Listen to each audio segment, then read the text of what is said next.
के युद्ध के मैदान में युद्ध होना प्रारंभ हुआ। घोर युद्ध, धर्म युद्ध। कौरव और पांडवों के बीच में ऐसा युद्ध हुआ, ऐसा युद्ध हुआ, घोर युद्ध, वो भी राज्य को लेकर, धन को लेकर के, भाई भाई के बीच में युद्ध हुआ। और भगवान उस युद्ध में स्वयं उपस्थित थे। धर्म युद्ध उसका नाम दिया। उस धर्म युद्ध में अधर्म की हार हुई और धर्म की जीत हुई। बोली वृंदावन बिहारी लाल की जय। देखिए, जहां पर भगवान स्वयं है और धर्म और अधर्म, सगुण और दुर्गुण, इसके बीच यदि सत्य और असत्य के बीच यदि युद्ध हो रहा है तो उसमें सत्य की विजय निश्चित है, क्योंकि उनके साथ में भगवान है। बोली वृंदावन बिहारी लाल की जय। यदि हम भी जीवन में कोई ऐसे जीवन है कि कोई युद्ध लड़े जिसमें भगवान हमारे साथ में हो, तो हमें कैसा युद्ध करना पड़ेगा? हमें धर्म के साथ में जीवन यापन करना होगा, धर्म की रक्षा करना होगा। धर्म में ओत प्रोत धर्म की सहारा लेकर के हम युद्ध जो कर रहे हैं उसमें भगवान हमारी तरफ में होगा। और पांडवों ने वैसे ही किया, भगवान को साथ लेकर कौरवों के साथ भी युद्ध किया, जिसके बदौलत कौरव सब मारे गए। बोले वृंदावन बिहारी लाल के लिए। कौरव सब समाप्त हो गए। उसमें से जो हेड था, मुखिया दुर्योधन, भीम के गदा के प्रहार से दुर्योधन का जंघा टूटा है, लेकिन मरा नहीं है। बोले वृंदावन बिहारी लाल की जय। देखो, जो पापी व्यक्ति होता है उसकी मृत्यु आसानी से नहीं होता। जो जीवन में बहुत सारे पाप किए हैं, दूसरों को दुख में लाद दिए हैं, दूसरों को कष्ट दिया है जीवन भर, उसका भी जीवन दुख से युक्त हो जाता है। बोले वृंदावन बिहारी लाल की ये शास्त्र का कथन है। जो ऐसे कर्म करोगे, कर्म प्रधान ईश्वर चिरागा, और जो जस कर रही सो तस फल चाखा। ये संसार जो है कर्म क्षेत्र है, कर्म भूमि। और इस संसार में जो जैसा कर्म करता है उसको फल वैसा ही मिलता है। इसलिए आज कौरवों के हेड मुखिया होकर के आज धर्म युद्ध के मैदान में आज भगवान के सामने आमने सामने होकर के आज दुश्मन बन करके कुरुक्षेत्र के मैदान में आज पांडवों के साथ में युद्ध कर रहा है। बोलिए वृंदावन बिहारी लाल की। जिसका फल क्या मिला? दुर्योधन का जंघा टूटा है भीमसेन के गदा के प्रहार से। सब जो है कौरव समाप्त हो गए। पांडव जो है युद्ध के मैदान को छोड़ करके, हरा करके, जीत करके वापस आ गए। लेकिन दुर्योधन युद्ध के मैदान में पड़ा हुआ है,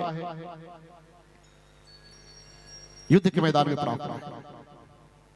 देखिए, जीवन की एक प्रोसेस होती है, तीन प्रोसेस से जीवन गुजरता है। बोले वृंदावन बिहारी लाल की जय। तीन प्रक्रिया। कैसे? जीवन में एक घटना, ध्यान से समझिए, एक घटना, ये घटना हमारे जीवन में सकारात्मक और नकारात्मक दोनों प्रकार का हो सकता है। जीवन में कोई घटना होता है, उस घटना की हम प्रतिक्रिया कैसे देते हैं?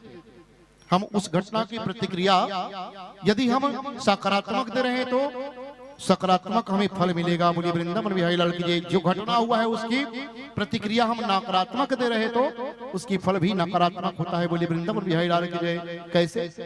समझने का प्रयास करें। शूर्पणखा का नाक कट गया और शूर्पणखा का नाक कटा।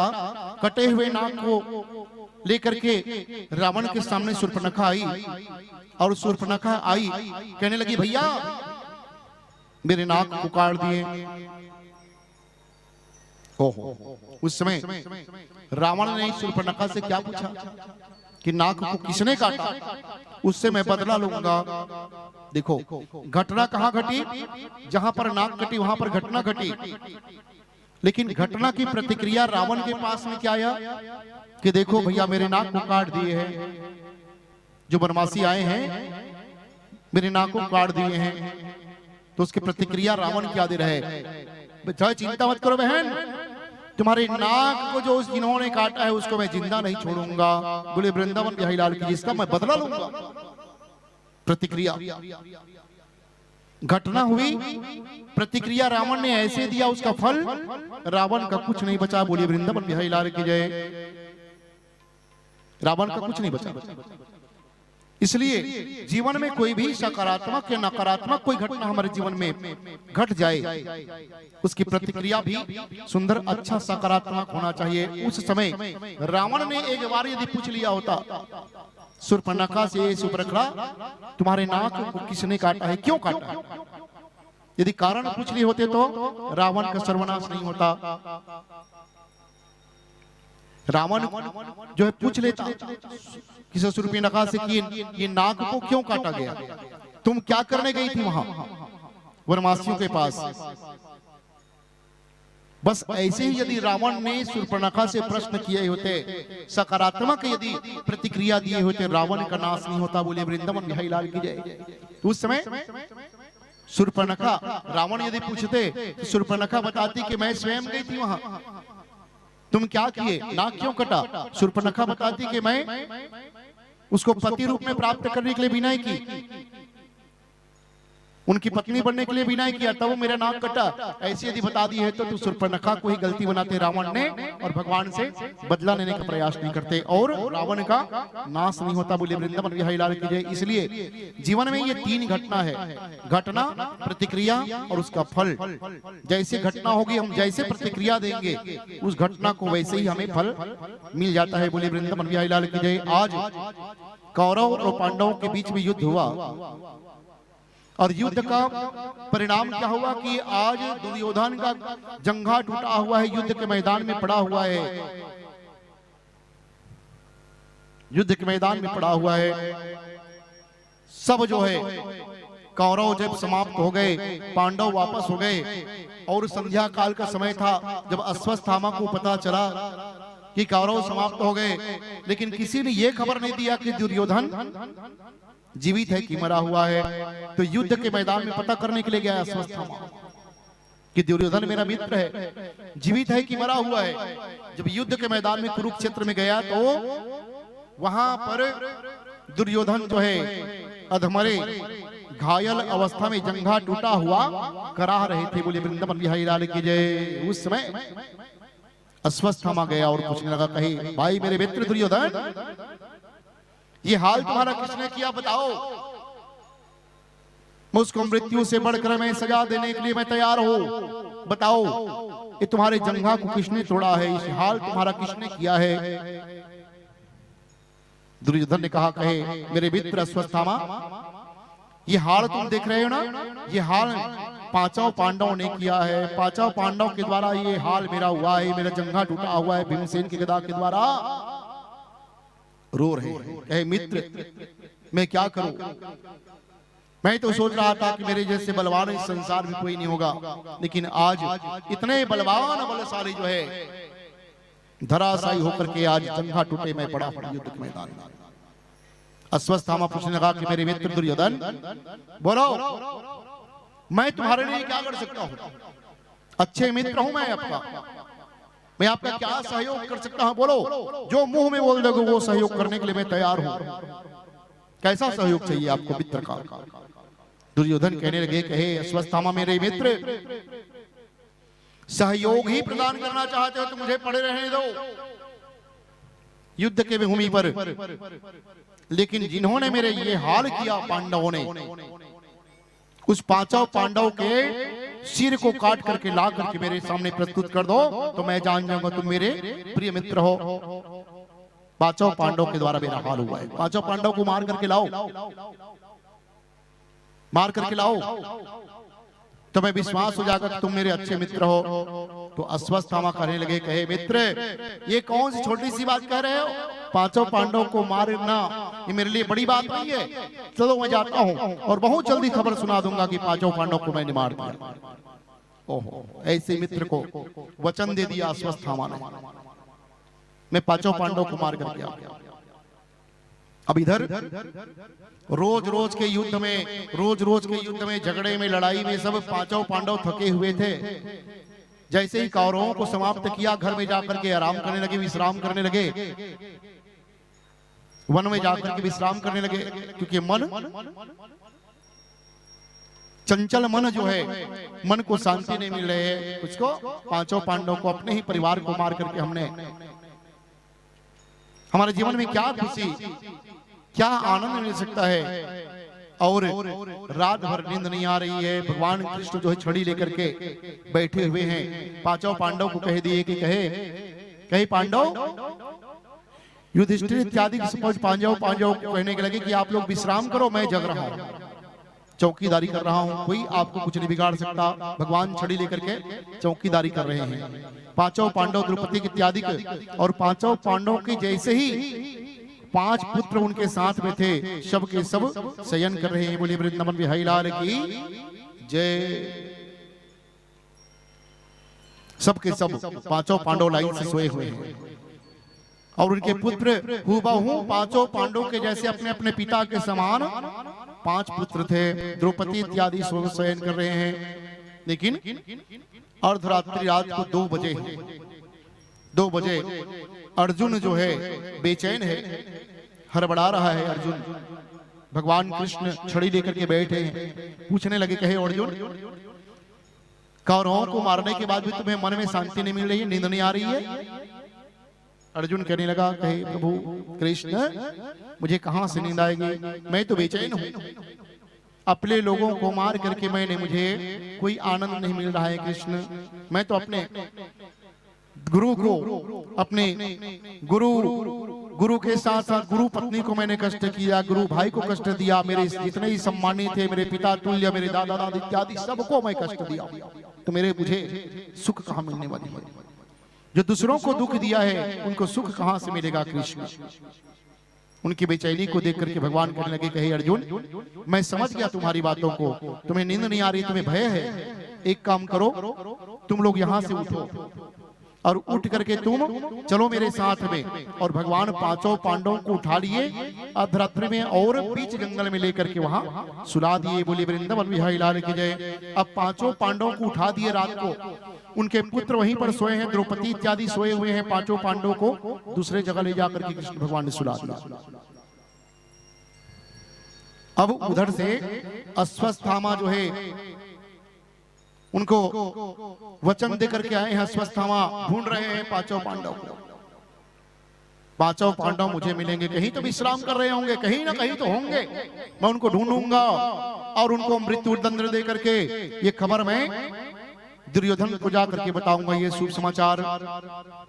अश्वत्थामा जो है खोजते खोजते गए जंगल में, और जहां पर द्रौपदी और उनके 5 पुत्र सोए हुए थे, अपने सर पर ढाक करके सोए, कपड़े लगा करके उनको लगा के द्रौपदी सोई है और पांचों पांडव सोए हुए हैं। यही समय है उनको मारने का। ऐसे समझ करके अश्वत्थामा निकाले तलवार, और तलवार निकाल के पांचों पांडव के पांचों पुत्रों को मार दिया। बोले वृंदावन बिहारी लाल की जय। सबके गले को काट दिया। पांचों पांडव के पांचों पांडव दूसरे जगह सोए हुए हैं।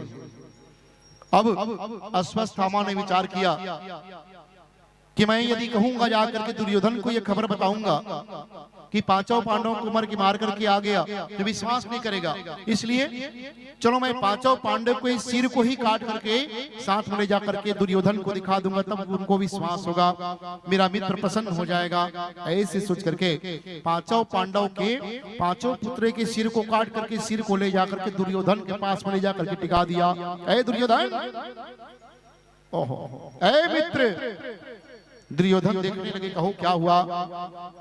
मैंने वचन दिया था ना आपको कि मैं पांचों पांडवों के पूरा उनको मृत्यु की सजा दे करके उनके सिर को मैं काट करके लाया हूं। देख लो, पांचों पांडव अब समाप्त हो गए, तुम्हारे दुश्मन समाप्त हो गए। दुर्योधन अपनी आंखों को खोले और आंखों को खोल करके देखे कि पांचों पांडवों की जगह पांचों पांडवों के पुत्र जो है मृत हो गए। बोले वृंदावन बिहारी लाल की जय। दुर्योधन जो है जोर से चिल्लाने लगे, ऐ मित्र, तुमने क्या कर दिया? मैंने तो कहा था पांचों पांडव को मार करके आना, लेकिन पांचों पांडव की जगह उनके पांचों पुत्र को जो निर्दोष हैं, जो किसी प्रकार के कलह को नहीं जानते, उनको तुम मार करके हमने कुल के नाश कर दिया, सर्वस्व कुल को नाश कर दिया। मित्र, पांचों पांडव की जगह में उसके पुत्रों को मार करके दुर्योधन के पास में लाए। दुर्योधन जो है ऐसे दुख को सहन नहीं कर पाए और दुर्योधन जो है अपने प्राण को त्याग दिया। बोले वृंदावन बिहारी लाल की जय। जाओ जाओ यहाँ से, तुम चेहरा मत दिखाओ, तुम्हारे मेरे मित्र नहीं हो सकते। मेरे कुल का सर्वस्व नाश कर दिया। मेरे कुल के 5 दीपक थे, पांचों पांडव मेरे बैरी थे, दुश्मन थे, लेकिन उनके पुत्र जो है दोस्त थे। वो भला किसी प्रकार के युद्ध को, किसी प्रकार के दुश्मनी, किसी प्रकार के बैर को नहीं जानते हैं। निर्दोष मेरे पुत्रों को, मेरे कुल के दीपक को तुमने नष्ट कर दिया। जाओ तुम सूरत मत दिखाओ मुझे, जाओ।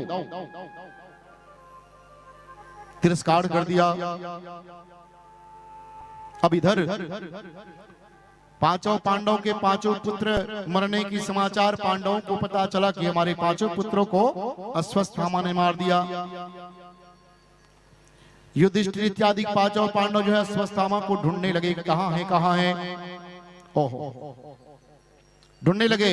उसी समय अर्जुन ने प्रतिज्ञा ले लिया, कहे कृष्ण जिन्होंने हमारे 5 पांडव के पुत्र को मृत्यु की दंड दिया है, मृत्यु की सजा दिया है, उसको मैं गांडीव धनुष तुरंत उसके पास चला करके उसको मृत्यु दंड दूंगा, मृत्यु दंड दूंगा। भगवान कहने लगे, कही अर्जुन शांत रहो, शांत रहो। जीवन में प्रतिशोध अच्छा नहीं होता है अर्जुन। अरे अश्वत्थामा ने इतना बड़ा अपराध किया है, ठीक है वो अपराधी है, लेकिन उन्होंने तो अपराध कर दिया, उसके बदले में तुम अश्वत्थामा को मार करके फिर अपराध करोगे तो अश्वत्थामा और तुम्हारे में क्या अंतर रह जाएगा। ओहो, मारना ठीक नहीं, शांत रहो, धैर्य धारण करो। जीवन में क्रोध यदि आता है, क्रोध को जितना मनुष्य को आना चाहिए। बोलिए वृंदावन बिहारी लाल की जय। जीवन में अति क्रोध यदि आ गया तो क्रोध के समय, क्रोध को जितना ही ज्ञानी पुरुष का पहचान है, क्रोध के समय क्या करना चाहिए। जीवन में यदि क्रोध आ जाए तो मौन होकर के बैठ जाओ। मौन होने से काम नहीं बन रहा है तो किसी देवताओं, देवी देवताओं के मंदिरों में जाकर के बैठ जाओ। यदि क्रोध समझ में नहीं आ रहा है मुझे क्या करना चाहिए, तो मौन हो जाओ। मौन होने से भी काम नहीं बन रहा है तो देवी देवताओं के मंदिर में जाकर के बैठ जाओ और उनकी आराधना करो, मंत्र जाप करो, गुरु मंत्र मिला है उसका जाप करो। थोड़े ही समय में क्रोध शांत हो जाता है। और यदि क्रोध जीवन में आ गया, क्रोध को कंट्रोल नहीं पार कर पाए, धैर्य धारण नहीं किए, क्रोध से आपके जीवन में अपराध भी आ सकता है, फिर आपसे अपराध हो जाएगा। उस समय भगवान ने अर्जुन को कहा, अर्जुन तुम्हारे जीवन में क्रोध आ गया है, किसके कारण? मोह के कारण, पुत्र मोह के कारण। क्रोध को शांत करने के लिए भगवान ने कहा, अर्जुन शांत रहो, शांत। भगवान ने शांत करवाया अर्जुन को। देर सवेरे अर्जुन इत्यादि अश्वत्थामा को ढूंढ निकाले, अश्वत्थामा को ढूंढ निकाले, और ढूंढ निकालने के बाद में अश्वत्थामा के बाल को पकड़ कर कृष्ण भगवान के सामने 5 पांडव जो है प्रस्तुत कर दिए। कही कृष्ण हमारे 5 पुत्रों को मारने का अपराधी ये अश्वत्थामा, इन्होंने हमारे 5 पुत्रों को मारा है, क्या दंड देना चाहिए, क्या दंड देना चाहिए? द्रौपदी से पूछने लगे, कहो द्रौपदी बताओ, तुम्हारे 5 पुत्र को मारने वाला ये अपराधी सामने खड़ा हुआ है, इसको क्या दंड देना चाहिए? उसमें द्रौपदी ने कहा, कहे स्वामी हमारे 5 पुत्र को मारे गए हैं, लेकिन अब 5 पुत्रों के मारने के बदले यदि अश्वत्थामा को किसी प्रकार के दंड देना देंगे तो हमें भी अपराध पड़ेगा।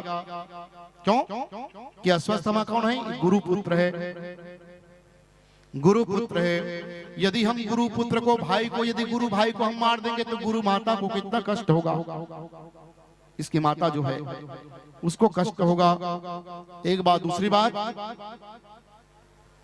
हमारे गुरुदेव तो ब्राह्मण थे, तो गुरु पुत्र गुरु भाई भी ब्राह्मण है। अश्वत्थामा कौन है? ब्राह्मण है। यदि ब्राह्मण को किसी प्रकार की कोई दंड दोगे तो उसमें भी ब्रह्म हत्या लगेगा हमें को। इसलिए द्रौपदी ने कहा, हमारे 5 पुत्र भले ही मर गए, क्या हुआ, लेकिन मृत्यु के बदले मृत्यु की सजा हम किसी को देना उचित नहीं है, इसलिए इसको छोड़ दिया जाए। द्रौपदी ने 5 पुत्र जिसके मारे गए, वो भी उनके जीवन में ऐसे दया भावना आई, क्षमा दान से बढ़कर के संसार में कोई दान नहीं होता, कहते हैं। द्रौपदी ने क्षमा कर दिया अश्वत्थामा को, मेरे पुत्र मारे गए, इसको मारकर यदि मेरे 5 पुत्र जीवित हो जाएंगे तो इसको मार दिया जाए। क्या संभव है कि मरे हुए को जिला देना। द्रौपदी ने कहा यदि अश्वत्थामा को मार देने के बाद मेरे पांचों पुत्र यदि जीवित हो जाते हैं तो अश्वत्थामा को मार दिया जाए। तो भगवान कृष्ण ने कहा द्रौपदी ये तो संभव नहीं है, अश्वत्थामा को मार देने से तुम्हारे 5 पुत्र जीवित नहीं होंगे, तो उनको कोई सजा देना उचित नहीं है। द्रौपदी ने समझवा दिया। अर्जुन जो है कृष्ण के भगवान के सामने छोड़ दिए, फैसला क्या करना है कृष्ण? हमारे 5 पुत्रों को मारने वाला अपराधी सामने खड़ा हुआ है, क्या दंड दिया जाए इसको? तो भगवान ने कह दिया, कहे अर्जुन युधिष्ठिर, जो अपराधी 5 पुत्र को मारने वाला अपराधी है उसको मार भी दिया जाए और छोड़ भी दिया जाए। ओहो, अर्जुन कहने लगे, कहे कृष्ण एक ही व्यक्ति के साथ दोहरा न्याय कैसे हो सकता है? इसको मार भी दिया जाए और छोड़ भी दिया जाए। एक निर्णय बताओ, मार दिया जाए कि छोड़ दिया जाए? तो कृष्ण भगवान कहने लगे मार भी दिया जाए और छोड़ भी दिया जाए। अर्जुन कहने लगे कि कहे कृष्ण आपकी बात हमें समझ में नहीं आ रही है, सबसे ठीक से समझाओ। तो भगवान कहने लगे, कहे अर्जुन ये अश्वत्थामा है कौन? ब्राह्मण है। दूसरी बात यह गुरु पुत्र है।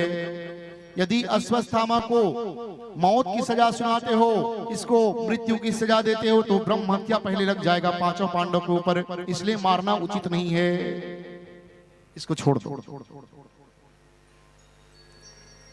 5 पुत्रों को मारने का इतना बड़ा अपराधी खड़ा है, इसलिए इसको मार भी दिया जाए। तो कैसे मारा जाए? ये तो ब्राह्मण है, ब्राह्मण को मारने से ब्रह्म हत्या लगेगा। इसलिए एक सिद्धांत बताया भगवान ने, जो दूसरे कई लोग जब अपराध कर देते हैं तो उसको मृत्यु की सजा दे सकते हो, लेकिन ब्राह्मण से यदि कोई अपराध हो गया तो ब्राह्मण को मृत्यु की सजा देना भी ब्रह्म हत्या लगेगा। इसलिए ब्राह्मण यदि अपराध करे तो क्या करना चाहिए? तो ब्राह्मण यदि अपराध करे तो उनके सिर से एक केस उखाड़ करके फेंक देना, उनके मस्तक में जो मणि लगा हुआ है ज्ञान रूपी मणि, उस मणि को छीन लिया जाए। बोलिए वृंदावन बिहारी लाल की जय। वो ब्राह्मण के मस्तक में जो ज्ञान की मणि लगा हुआ है, ब्राह्मण के जीवन में यदि ज्ञान नहीं है तो वो ऐसे ही मरे हुए के समान है। बोलिए वृंदावन बिहारी लाल की जय। इसलिए क्या करना चाहिए? अश्वत्थामा के मस्तक पर जो मणि है ज्ञान रूपी मणि, उस मणि को निकाल दिया जाए और अश्वत्थामा को सर को मुंडवा दिया जाए और मुंडवा करके ऐसे ही छोड़ दो। मृत्यु के बराबर की सजा अश्वत्थामा को मिल जाएगा। वो श्रीहीन होकर के वह मारा मारा फिरता रहेगा, वो मृत्यु की सजा के बराबर की सजा अश्वत्थामा को प्राप्त हो जाएगा। उसके साथ ऐसे ही करो। तो पांडवों ने क्या किया? भगवान कृष्ण से आदेश दिया, किसके मस्तक की मणि निकाल लो, और मस्तक की मणि निकालने के बाद सर को मुंडवा दिया जाए। पांडवों ने वैसे ही किया और अश्वत्थामा को छोड़ दिया, जिंदा छोड़ दिया। बोलिए वृंदावन बिहारी लाल की जय। देखो, हमारे जीवन में किसी अपराधी ने कोई अपराध कर दिया और उस अपराध के बदले में हम भी वैसे ही अपराध करें, तो उस अपराधी में और हम में कोई अंतर नहीं होगा। इसलिए अपराध को शास्त्र कहता है कि क्षमा दान से बढ़कर कोई दान नहीं है। इसलिए क्षमा करने की क्षमता है तो क्षमा कर दो, या तो फिर प्रतिशोध लोगे तो सोच लो, प्रतिशोध लोगे बदला लोगे तो उसी के बराबर की अपराधी आप भी बन गए। बोलिए वृंदावन बिहारी लाल की जय। इसलिए बीच की कोई रास्ता निकलता है तो निकाल लो। भगवान कृष्ण ने बीच की रास्ता निकाल दिया, पांडवों को भी बचा दिया और अश्वत्थामा को मृत्यु के बराबर की सजा ने प्रदान कर दिया। अश्वत्थामा को छोड़ दिया। अब अश्वत्थामा, दुश्मन यदि आपको कोई नुकसान पहुंचा रहा है और दुश्मन के नुकसान को देख करके आप चुपचाप रह गए, तो दुश्मन को लगता है कि वो कमजोर है, मेरे साथ में कुछ भी नहीं कर सकता, इसलिए दुश्मन दोबारा फिर से वो आक्रमण करेगा आपके ऊपर। दुश्मन यदि हमें कुछ बिगाड़ रहा है, कोई नुकसान पहुंचा रहा है, यदि हम चुपचाप बैठे रहे तो दुश्मन समझता है कि वो कमजोर है, फिर वो दुश्मन दोबारा फिर से आक्रमण करता है। वो ऐसे ही अश्वत्थामा को छोड़ दिया पांडवों ने। उसके बदले में क्या हुआ? अश्वत्थामा जो है फिर से ब्रह्मास्त्र के प्रयोग करके 5 पांडवों को मारना चाहा। बोलिए वृंदावन बिहारी लाल की जय। 5 पांडवों को मारने के लिए ब्रह्मास्त्र छोड़ दिया। ब्रह्मास्त्र जब छोड़ दिया, भगवान कृष्ण जो है ब्रह्मास्त्र को देख करके जान गए कि ये अश्वत्थामा का ब्रह्मास्त्र पांचों पांडवों को मारने के लिए आ रहा है। तो अर्जुन भगवान से पूछने लगे, कहे कृष्ण ये दिव्य प्रकाश क्या चीज की आ रहा है? हमें लग रहा है कि कोई हमें नाश करने के लिए कोई अस्त्र भेज रहा है हमारे लिए। भगवान कृष्ण ने कहा, अर्जुन ये दिव्य प्रकाश क्या चीज की पूछ रहे हो? जिस दुश्मन को तुम छोड़े हो अश्वत्थामा, उन्होंने ब्रह्मास्त्र का प्रयोग कर दिया है तुमको नाश करने के लिए।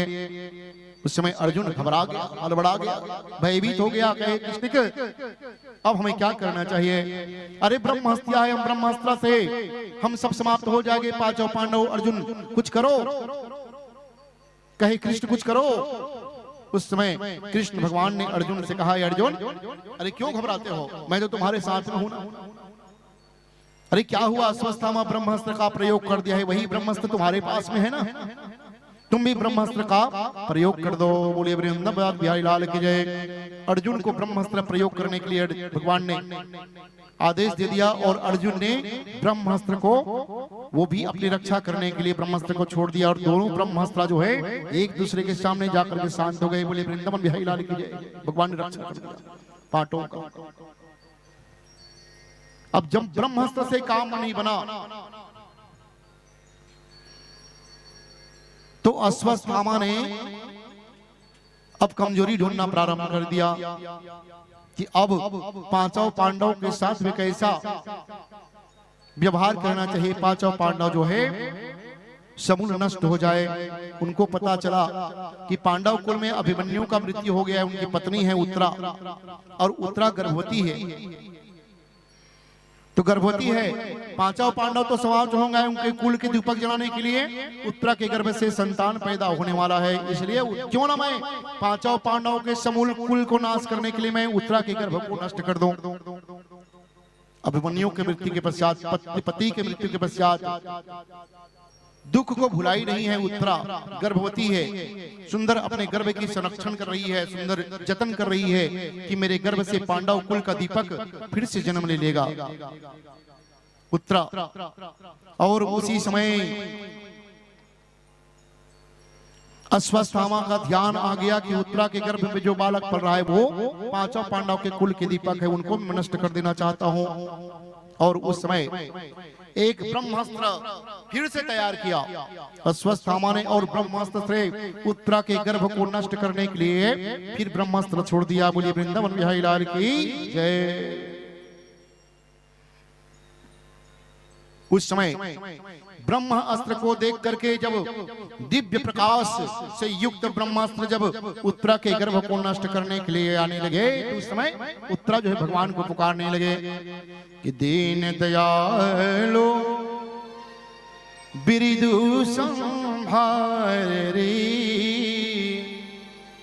हरहु नाथ मम संकट भारे। हरहु नाथ मम संकट भारे। कहे दीन दयालो और मेरे कृष्ण मेरे राघव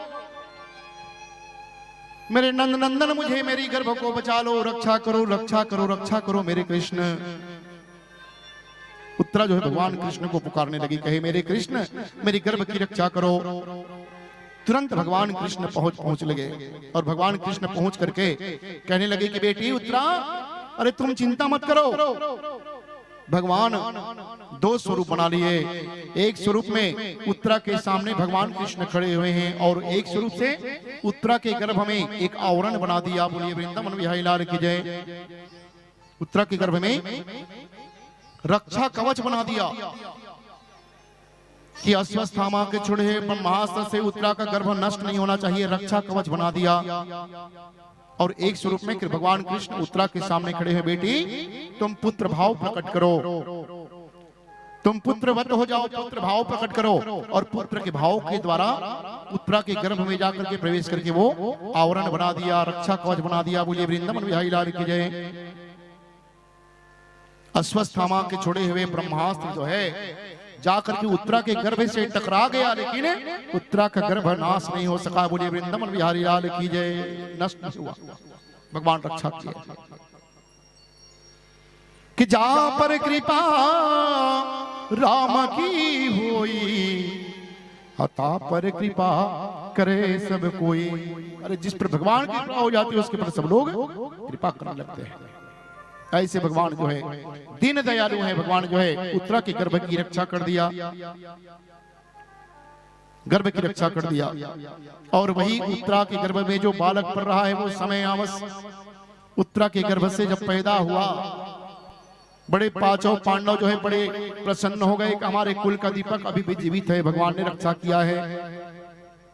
उत्तरा के गर्भ से जब बालक ने जन्म लिया, पांचों पांडव बहुत गदगद हो गए, बड़े प्रसन्न हो गए कि हमारे कुल का दीपक फिर से जन्म ले लिया है, फिर से जन्म ले लिया है। बड़े बड़े ब्राह्मणों को बुला करके भविष्यवाणी पूछने लगे कि इनके जीवन में कैसा होगा, हमारा पुत्र कैसा होगा। बड़े बड़े विद्वान ब्राह्मणों को बुला करके पांचों पांडव उत्तरा के गर्भ से जब बालक पैदा लिया, नामकरण करवाए। नामकरण में ब्राह्मणों ने कहा, कहे प्रभु ये परमात्मा के द्वारा यह रक्षित है, परमात्मा ने इस बालक को गर्भ में ही रक्षा किया है, इसलिए इसका नाम परीक्षित रखा जाता है। बोले वृंदावन बिहारी लाल की जय। परीक्षित परमात्मा के द्वारा रक्षित हुआ है ये बालक, इसलिए नाम परीक्षित रखा जाता है। ओहो, पांडवों ने पूछने लगे कि इसका भविष्य कैसा होगा महाराज। ओहो, इसका भविष्य जानना चाहते हो कि पार्थ प्रजापिता साक्षात इक्ष्वाको कृमाओ मानवः ब्रह्माण्डः सत्यस्य धस्य रामो दाशरथेर्यथा। आपका जो बालक है यह पांडव, यह आपका बालक है, प्रजा का पालक होगा, बहुत शक्तिशाली होगा, धर्मात्मा राजा होगा। इसके भविष्य में वह मनुपुत्र इक्ष्वाकु इतना हुआ सत्यवादी और प्रतिज्ञावान होगा। यह आपका पुत्र शक्तिशाली होगा, ये ब्राह्मणों का हितकारी होगा, ब्राह्मणों के ऊपर इनका बहुत हित छुपा होगा, साधु संत ब्राह्मण को मानने वाला होगा आपका बालक। हे राजन, धनुर्धरों में यह बालक अर्जुन के समान होगा, ऐसे बलवान होगा। और कार्तिवीर्य के समान यह बलवान होगा, योद्धा होगा। रंती देव की तरह उदारक होगा, बहुत उदार होगा, दान पुण्य करने के लिए वो पीछा कभी नहीं रहेगा, बहुत धर्मात्मा राजा होगा। इनके राज्य में गायों को दुहने की आवश्यकता नहीं पड़ेगी, या प्रजाओं को पुत्र के समान पुत्रवत मानने वाला राजा होगा, धर्मात्मा राजा होगा। तीनों लोक में इसका शोर गूंजेगा, ऐसा राजा होगा। ओहो, जब परीक्षित के जन्म की भविष्यवाणी जब श्रवण करे, पांचों पांडव बड़े गदगद हो गए, प्रसन्न हो गए कि हमारे कुल के एक ही दीपक ने जन्म लिया है, लेकिन इसका भविष्य कहता है कि अब हमें चिंता करने की आवश्यकता नहीं है। ओहो, पांचों पांडव उनका हौसला बुलंद हो गया, चलो हमारे कुल के दीपक तो आ गया, कहीं ना कहीं से जन्म ले लिया भगवान की कृपा से। अब उसके पश्चात भगवान जो है युद्ध के जैसे विराम हुआ, युद्ध विराम होकर के भगवान अपने स्थान को चले गए। अब भगवान से वियोग देख करके पांचों पांडव जो है दुखी हो गए। भगवान जब छोड़ करके गए, उनको ऐसे लगा कि ये संसार में दुनिया में हमारा कोई नहीं है। पांचों पांडव कृष्ण भगवान जैसे विदा लिए, कुछ समय हुआ, पांचों पांडव न तो खाने का मन कर रहा है, न पीने का मन कर रहा है, ना को ना सोते हैं, न दिन में जागते हैं, कुछ भी नहीं, कुछ भी करने का मन नहीं कर रहे पांचों पांडव का। इसलिए पांचों पांडवों ने एक निश्चय किया कि हमारे कुल में अब हमारे कुल का दीपक जो है जन्म ले लिया है, अब हमें इसकी चिंता नहीं करनी चाहिए, अब हमें वन गमन करना चाहिए। क्योंकि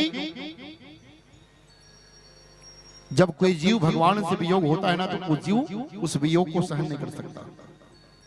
जब भगवान से वियोग जब कोई भक्त होता है, तो उस वियोग को भक्त सहन नहीं कर सकता। वैसे ही आज कृष्ण का वियोग पांचों पांडवों को सहन नहीं हो रहा है, खाने पीने का मन नहीं हो रहा है, क्या करें? कृष्ण हमें छोड़कर के चले गए। जिनकी सहारा लेकर के हम कौरवों को सर्वनाश कर दिया, वो कृष्ण हमें छोड़ करके चले गए। अब क्या करना चाहिए? मन बेचैन है। पांचों पांडवों ने क्या किया कि सब जैसे ही परीक्षित महाराज बड़े हुए, पांचों पांडव जो है अपने राजपाट धन संपदा सबको महाराज परीक्षित को सौंप दिए। बेटा राज तिलक कर दिया, राजा बनकर के तुम रहो बेटा। अब हम तो जा रहे हैं भगवान की भक्ति के लिए। सब लोग वन गमन कर लिए। बोलिए वृंदावन बिहारी लाल की जय। पांचों पांडव जो है अपने राजपाट धन संपदा राज्य राज सिंहासन इत्यादि परीक्षित को सौंप दिया और वन गमन कर लिए। पांचों पांडव चले गए। हमारा जितना काम हम कर दिए बेटा, अब तुम राजा बन गए हो, राजा बनकर तुम राज्य करो। सौंप करके चले गए। राजा परीक्षित जो है राजा बन गए। समय आवस उस परीक्षित का इरावती के साथ में परीक्षित का सुंदर विवाह हुआ। राजा जब बने उसके पूर्व विवाह भी पांचों पांडवों ने करवाया। उनके समय आवस 3-4 संतान भी हुए और संतान बाल बच्चा इत्यादि हो गए, राजा बना दिए। उसके बाद फिर पांचों पांडव चले गए। परीक्षित जो है राज्य संभालना प्रारंभ कर दिया, राजा बन गया। राजा बन करके एक दिन की बात है, महाराज परीक्षित विचार किया कि अब मैं राजा बन गया हूं, मेरे जितने भी पूर्वज थे सब वन गमन को चले गए, भगवान की भक्ति में चले गए। अब क्या करना चाहिए? परीक्षित महाराज अपने राजकोष में गया। राजकोष में जाकर के देखने लगा मेरे पूर्वज मेरे लिए क्या छोड़ करके गए हैं। भी राज सिंहासन तो मेरे पूर्वज के थे, राज सिंहासन को मैं ग्रहण कर लिया। अब राजकोष में मेरे जितने भी मेरे पूर्वज थे क्या छोड़ करके गए हैं? पिता के मृत्यु के पश्चात, पिता यदि माता पिता नहीं है, घर के कोई बुजुर्ग नहीं है, तो बालक का जब सयानी आता है तो वो सबसे पहले संदूक खोलता है, तिजोरी खोलता है। और वैसे ही महाराज परीक्षित ने जाकर के तिजोरी खोल कर देखा मेरे पुत्र मेरे पूर्वज लोग क्या छोड़ करके गए मेरे लिए। राजकोष में गया, ताला खोले और ताला खोल करके देखे कि वहां बहुत सारे हीरे जवाहरात सोना चांदी रुपया पैसा इत्यादि सब माला माल सब भरा हुआ है राजकोष। ओह! परीक्षित महाराज बड़े प्रसन्न हुए, अपने पूर्वजों को धन्यवाद दिया, अपने पूर्वजों को धन्यवाद दिया कि आप लोगों की कृपा से मुझे राज सिंहासन तो मिला ही, लेकिन आप लोगों की कृपा से आपके कमाए हुए धन संपदा सब कुछ मुझे प्राप्त हुआ है। अपने आप को धन्य माना परीक्षित ने। और परीक्षित जैसे ही राजकोष को खोला कि स्वर्ण का मुकुट, सोने का मुकुट दिखा, चमचम चमचम चमकते हुए सोने का मुकुट देखा। परीक्षित महाराज और सोने के मुकुट को निकाल लिया। अब तो ये मेरे ही हैं, मैं पूर्वज तो सब छोड़ करके चले गए, अब मेरे ही हैं। ऐसे सोच करके परीक्षित महाराज अपने पूर्वजों के कमाए हुए धन को रख दिया, फिर से ताले बंद कर दिया, लेकिन वहां से स्वर्ण का मुकुट निकाल लिया। और स्वर्ण का मुकुट निकाल करके अपने सिर में लगा लिया। और सिर में लगा करके अब लगा के अब मैं राजा हूं। मेरे पूर्वज लोग बहुत सा धन कमा करके यहाँ तक कि स्वर्ण का मुकुट भी मेरे लिए छोड़ करके गए हैं, मैं राजा बन गया हूँ। अब दिग्विजय यात्रा निकाला जाए, मैं राजा बन गया हूँ। राज्य में मैं भ्रमण करूंगा। समस्त सैनिकों को तैयार करवाया गया। हाथी घोड़ा पालकी पैदल इत्यादि सब सैनिकों को तैयार करके दिग्विजय यात्रा के निकल गया। बोलिए वृंदावन बिहारी लाल की जय। दिग्विजय यात्रा के निकले। तो दिग्विजय यात्रा के लिए जब निकले, बीच जंगल में दिग्विजय यात्रा पहुंच गया। महाराज परीक्षित रथ में आरूढ़ होकर के जा रहे हैं। रथ की सवारी एक तरफ, एक लाइन से घोड़े की सवारी, दूसरे लाइन में पैदलों की सवारी। ऐसे सैनिकों को लेकर के जब दिग्विजय यात्रा के लिए निकला, तो बीच जंगल में जब महाराज परीक्षित पहुंचे तो एक अजीब चीज दिखाई दिया महाराज परीक्षित को। अजीब विडंबना। आज तक महाराज परीक्षित को ऐसे चित्र दिखाई नहीं दिया, ऐसे चित्र दिखाई दिया। कैसे? एक गाय और एक बैल आपस में बात कर रहे हैं। जो बैल है, बैल जो है एक पैर से खड़ा हुआ है, लंगड़ा है बैल, और गाय जो है रो रही है, दोनों आंखों से अश्रुधार बह रही है। गाय और बैल दोनों खड़े हुए हैं और एक काला काला सा पुरुष जो राक्षस के समान, दैत्य के समान दिख रहा है, भूरे भूरे बाल, बड़े बड़ी आंखें, बड़े बड़े दांत, ऐसे राक्षस के समान, ऐसे दिव्य डरावने स्वरूप, भूरे भूरे बाल, पहाड़ जैसे शरीर, ऐसे शरीर वाला कोई पुरुष जो है तलवार उठा करके गाय और बैल को मारना चाह रहा है। बोले वृंदावन बिहारी लाल की जय। तलवार उठाया है गाय को बैल को मारने के लिए, उनके सर को धड़ से अलग करने के लिए। जैसे तलवार उठाया, महाराज परीक्षित पहुंच जाए। कौन हो? महाराज परीक्षित कहने लगे, तुम कौन हो? अरे मेरे राज्य में क्या कर रहे हो? तुम्हें मालूम नहीं है कि मेरा नाम परीक्षित है और जहां पर खड़े हो वो राज्य मेरे अंदर आता है, मेरे राज्य के अंदर। तुम मेरे राज्य में गाय को और बैल को क्यों मार रहे हो? ओहो। महाराज परीक्षित की जब ऐसे तेज आवाज को सुने, जो तलवार लेकर के झगड़ा खड़ा हुआ है वो हाथ से उसका तलवार गिर गया। बोलिए वृंदावन बिहारी लाल की जय। और हाथ जोड़ करके परीक्षित महाराज के सामने खड़े हो गए, क्षमा करने लगे। राजन, मैं क्षमा चाहता हूं। परीक्षित महाराज पूछने लगे, कौन हो और तलवार की प्रहार गाय और बैल के ऊपर क्यों कर रहे हो? ओहो। वह काला सा पुरुष कहने लगा कि महाराज राजन, मेरा नाम कलयुग है महाराज। ओहो, तुम्हारा नाम कलयुग है? बोले हाँ महाराज, मेरा नाम कलयुग है। ओहो। गाय को पूछने लगे, गाय, दोनों आंखों के अश्रुधार बह रही है, गाय भयभीत है। गाय से पूछने लगे, तुम कौन हो? बीच जंगल में तुम क्या कर रहे हो? तो गाय कहने लगी, कहे महाराज, मैं गाय के स्वरूप में हूं, लेकिन मैं साक्षात मैं पृथ्वी हूं। जब जब मेरे ऊपर कोई अत्याचार, अधर्म, पापाचार बढ़ा है, तब तक मैं गौ का रूप धारण करती हूं महाराज। और आज भी गौ का रूप धारण करके आपके सामने में खड़ी हुई। ओहो। बैल को पूछने लगा, तुम कौन हो? बोले महाराज, मैं बैल के रूप में जो खड़ा हुआ हूं ना, मैं साक्षात इस संसार का धर्म हूं। मेरा नाम धर्म है। ओहो, धर्म है? बोले हाँ महाराज। तो बैल रूप में खड़े हो तो तुम एक पैर से क्यों खड़े हो? तुम्हारा तीन पैर कहां गया? तो उस समय धर्म जो है अपनी समस्या सुनाने लगा। महाराज परीक्षित कहे, महाराज कि धर्म पदे के इन चरण विछाया उपलब्धगाम पृच्छते स्वाश्रुवदनाम विश्वामिव मातराम। ओहो। क्या महाराज, सतयुग में मेरे चार पैर थे, चारों पैर से मैं चल रहा था। जैसे सतयुग गया, मेरा एक पैर समाप्त हो गया। द्वापर में मैं, सतयुग गया, द्वापर में मैं तीन पैर था मैं त्रेता में। त्रेता जैसे समाप्त हुआ, मेरे दो पैर समाप्त हो गए, दो पैर बच गया। अब जैसे द्वापर आया, द्वापर में मेरे तीसरे पैर चले गए। अब कलयुग आया है तो मैं एक पैर से खड़ा हूं। ओहो। तप, शौच, दया और सत्य, ये चार पैर थे।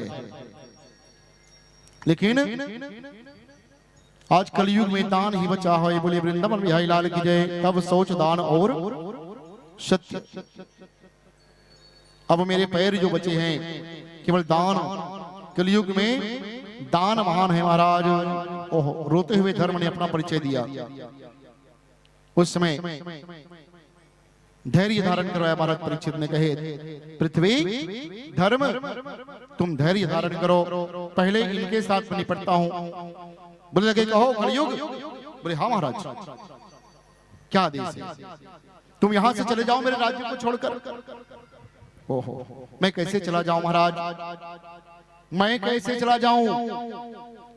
हम लोग 4 भाई हैं महाराज। एक भाई सतयुग में राज्य करके चले गया, दूसरा भाई त्रेता में राज्य करके चले गया, तीसरा भाई द्वापर में राज्य करके चला गया, अब चौथा भाई मेरा राज्य आ गया है, कलयुग का राज्य आ गया महाराज। अब मैं कहां जाऊंगा? मुझे जगह ही बता दो। आप यदि यहाँ से अपने राज्य से निकालना चाहते हो तो मेरे लिए कोई जगह बता दो, मैं वहां जाकर के चला जाऊंगा, लेकिन जगह ही आप बता दो। आपके राज्य में कहां रहूं?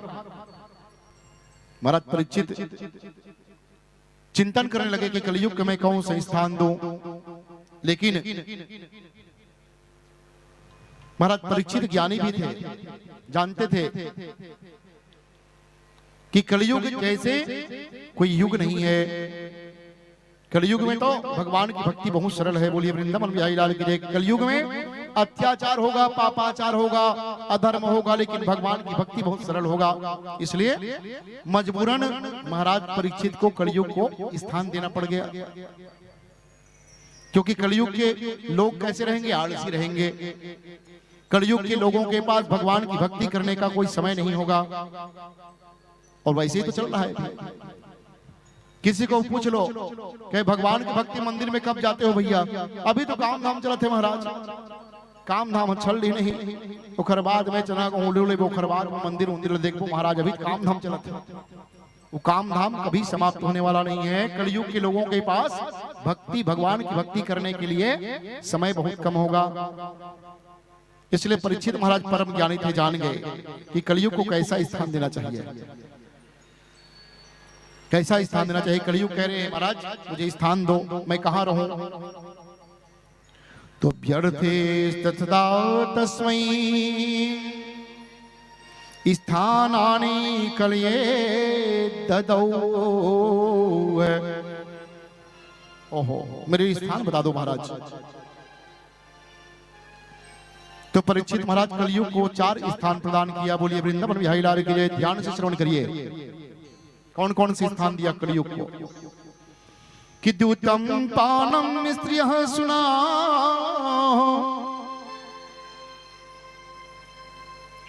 कि द्यूतम पानम स्त्रियः सुना, यत्रा धर्मश्चतुर्विधः, यत्रा धर्मश्चतुर्विधः।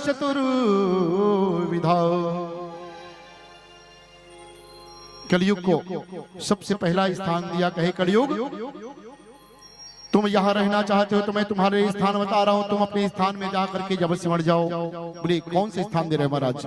द्यूतम, जहां पर जुआ चित्ती होता है, सट्टा जुआ होता है, जहां ताश के पत्ते खेले जाते हैं, वहां जाकर तुम निवास करो। कलयुग एक स्थान बताया।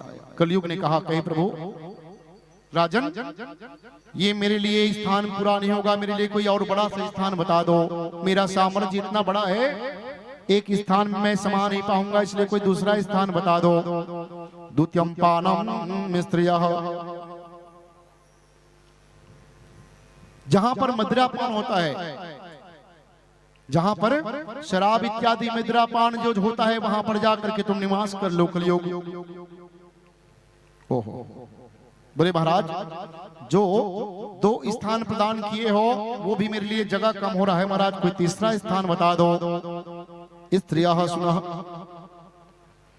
जहां पर वेश्यागमन होता है, जहां गलत कार्य होता है, वहां स्थान में जाकर के वास करो। कलयुग कलयुग भी कहने लगा कहे प्रभु मेरे लिए ये भी जगह कम पड़ रहा है, जहां पर हिंसा होता है वहां चले जाओ। कलयुग मार काट खून खराबा होता है वहां चले जाओ। ओहो, 4 स्थान दिया। लेकिन कलयुग ने कहा कहे राजन ये 4 स्थान जो मुझे दिए हो वो मेरा साम्राज्य इतना बड़ा है कि मुझे एक स्थान और दे देते तो अच्छा होता। तो परीक्षित करने लगे कहे मैं 4 स्थान तुमको मैंने प्रदान किया है, इस 4 स्थान में तुम्हारा साम्राज्य इतना बड़ा है, तुम और जगह पाना चाहते हो तो जाओ। मैं तुम्हें कह रहा हूं, एक स्थान बता रहा हूं, तुम सोने में जाकर के प्रवेश करो, स्वर्ण में जाकर के प्रवेश करो। उस समय कलयुग जो चाह रहे थे मन इच्छा, वैसे ही कलयुग को परीक्षित ने स्थान दे दिया। बोलिए वृंदावन बिहारी लाल की जय। वैसे ही स्थान दे दिया, जाओ तुम स्वर्ण में जाकर के निवास करो। कलयुग बड़े गदगद हो गए, स्वर्ण जैसे स्थान मुझे रहने के लिए मिल रहा है तो मैं कहां सोना ढूंढूंगा, उससे अच्छा तो परीक्षित जो स्वर्ण मुकुट पहना है उसी में मैं विराजमान हो जाता हूं। और कलयुग जैसे उठे और परीक्षित के स्वर्ण मुकुट में ही जाकर के समा गया। बोलिए वृंदावन बिहारी लाल की जय। देखो कलयुग को भगवान ने, परीक्षित महाराज ने स्थान क्यों दिया? कलयुग सम कोई युग आन नहीं, जो नर करे विश्वास। यदि सही विश्वास रखते हो तो कलयुग जैसे कोई युग नहीं है। कैसे युग? देखो जो सतयुग में हजारों 10,000 20,000 वर्ष उम्र भर तपस्या करते थे, तब भगवान मिला करते थे। तपस्या करने से बड़े बड़े हजारों लाखों वर्ष तपस्या करते थे, तब भगवान की प्राप्ति होती थी। और वही त्रेता में बड़े बड़े वाजपेयी यज्ञ, अश्वमेध यज्ञ, बड़े बड़े यज्ञ करते थे। वो एक बार नहीं हजारों बार यज्ञ करते थे, तब भगवान की प्राप्ति होती थी, तब मनोवांछित फल प्राप्त होता था। कितना फर्क है देख लो। सतयुग में हजारों वर्ष तपस्या करना पड़ता था, तब भगवान प्राप्त होते थे। और वही त्रेता में बड़े बड़े यज्ञ करते थे, एक बार नहीं हजारों बार करते थे, तब कहीं भगवान की प्राप्ति होती थी। और वही द्वापर में बड़े बड़े पूजा यज्ञ अनुष्ठान करने से भगवान की प्राप्ति होती। और कलयुग में कि कलयुग केवल नाम आधारा, अब सुमर सुमर नर उतर पारा।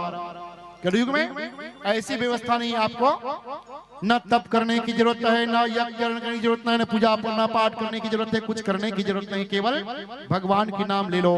कि कलयुग केवल नाम आधारा, और सुमेरे सुमेरे नर उतर ही पारा। कलयुग के लिए भगवान की भक्ति बहुत सरल है। इसी कारण परीक्षित महाराज ने कलयुग को स्थान दिया रहने का। कलयुग रहेगा तो भगवान की भक्ति सरल हो जाएगी। और इस कलयुग में लोग जो है क्या अकर्ता बन जाएंगे, कायर बन जाएंगे। उनके पास सब कुछ रहेगी लेकिन करना नहीं चाहेंगे। कलयुग के प्राणी आलसी हो जाएंगे। ऐसे लोगों के लिए तो कलयुग के लिए केवल भगवान की भक्ति, भगवान के नाम लेना ही अच्छा रहेगा, इसलिए कलयुग को स्थान दे दिया। लेकिन अजीब स्थान इसलिए दिया है, सोने में दिया। तो सोने में कलयुग का वास है। आप लोग कितने लोग विश्वास करते हो कि कलयुग में, कलयुग का स्थान सोने में है? हाथ उठाइए, बोलिए वृंदावन बिहारी लाल की जय।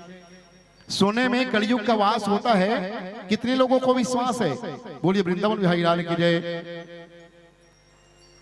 कुछ लोगों को विश्वास है सोने में कलयुग का वास होता है, लेकिन ध्यान दीजिए सोना दो प्रकार का होता है, धन दो प्रकार का होता है। अब कोई आदमी कहे लगी कि महाराज हम सुना तो हम दो प्रकार के नहीं सुने महाराज, 18 कैरेट 22 कैरेट 24 कैरेट 3 प्रकार के सोना जानते हैं महाराज। नहीं, वो तो सोना ही वो एक प्रकार हो गया, लेकिन सोना दो प्रकार का होता है, धन दो प्रकार के होते हैं। बोलिए वृंदावन बिहारी लाल की जय। ध्यान दीजिए, जिस स्वर्ण में कलयुग का वास हुआ वो सोना कौन सा था, इसके बारे में विचार करें। एक सोना को हम दीपावली के दिन खुद पूजा करते हैं, एक सोना को हम दीपावली के दिन खुद पूजा करते हैं सोने को, और एक सोना में कलयुग का वास हो गया है। यदि सोने में कलयुग का वास हो गया है तो दीपावली के दिन पूजा क्यों करते हैं? कलयुग की पूजा करते हैं क्या? नहीं करते। अब आज से जान लीजिए कि कौन से सोने में कलयुग का वास होता है और कौन से सोने में लक्ष्मी का वास होता है। सोना दो प्रकार का होता है। कैसा सोना? जिस धन को हम परिश्रम करके कमाए हैं, और उस धन से, उस रुपये से, पैसे से हम सोना खरीदेंगे, परिश्रम के धन से हम सोना खरीदेंगे, उसमें लक्ष्मी का वास होता है, उसको हिरण्यगर्भ कहा जाता है। बोलिए वृंदावन बिहारी लाल की जय। और जिस धन को हम असत्य बोलकर, गलत कार्य करके, पाप करके, अधर्म करके, दूसरे से छीन कर, दूसरों को कष्ट दे करके उस धन को हम कमाए हैं, उस धन से यदि हम सोना लाएंगे, खरीद करके लाएंगे, तो उस सोने में कलयुग का वास होता है। बोलिए वृंदावन बिहारी लाल की जय। अब आप जानो आपके घर में कौन सा सोना है। आप परिश्रम करके कमाए हुए धन का सोना है कि आप किसी से छीन करके लाए हो वो सोना है, ये आपकी जानकारी के अनुसार आपको जानना है। तो परीक्षित महाराज जो सोना स्वर्ण मुकुट धारण किए थे, वो स्वर्ण मुकुट कहाँ का है, इसके बारे में विचार कर, कलयुग का वास उसमें क्यों हुआ। पांडव जो है जरासंध को हरा करके, जरासंध को हराया, बहुत युद्ध हुआ जरासंध के पास, जरासंध के साथ पांडवों का, और जरासंध को हरा करके, जरासंध को हारने के बाद उनके स्वर्ण मुकुट को छीन करके लाए थे पांडव। जरासंध से छीन लिया, है जरासंध तुम पराजित हो गए हो, हार गए हो। जरासंध स्वीकार किया, हारना स्वीकार किया, और उनके स्वर्ण मुकुट को छीन करके पांडव ला करके अपने रखे हुए थे तिजोरी में। तो बताइए, जो स्वर्ण मुकुट परीक्षित ने अपने सिर पर धारण किया था, वो असल का है कि नकल का है, मेहनत का है, क्या परिश्रम का है?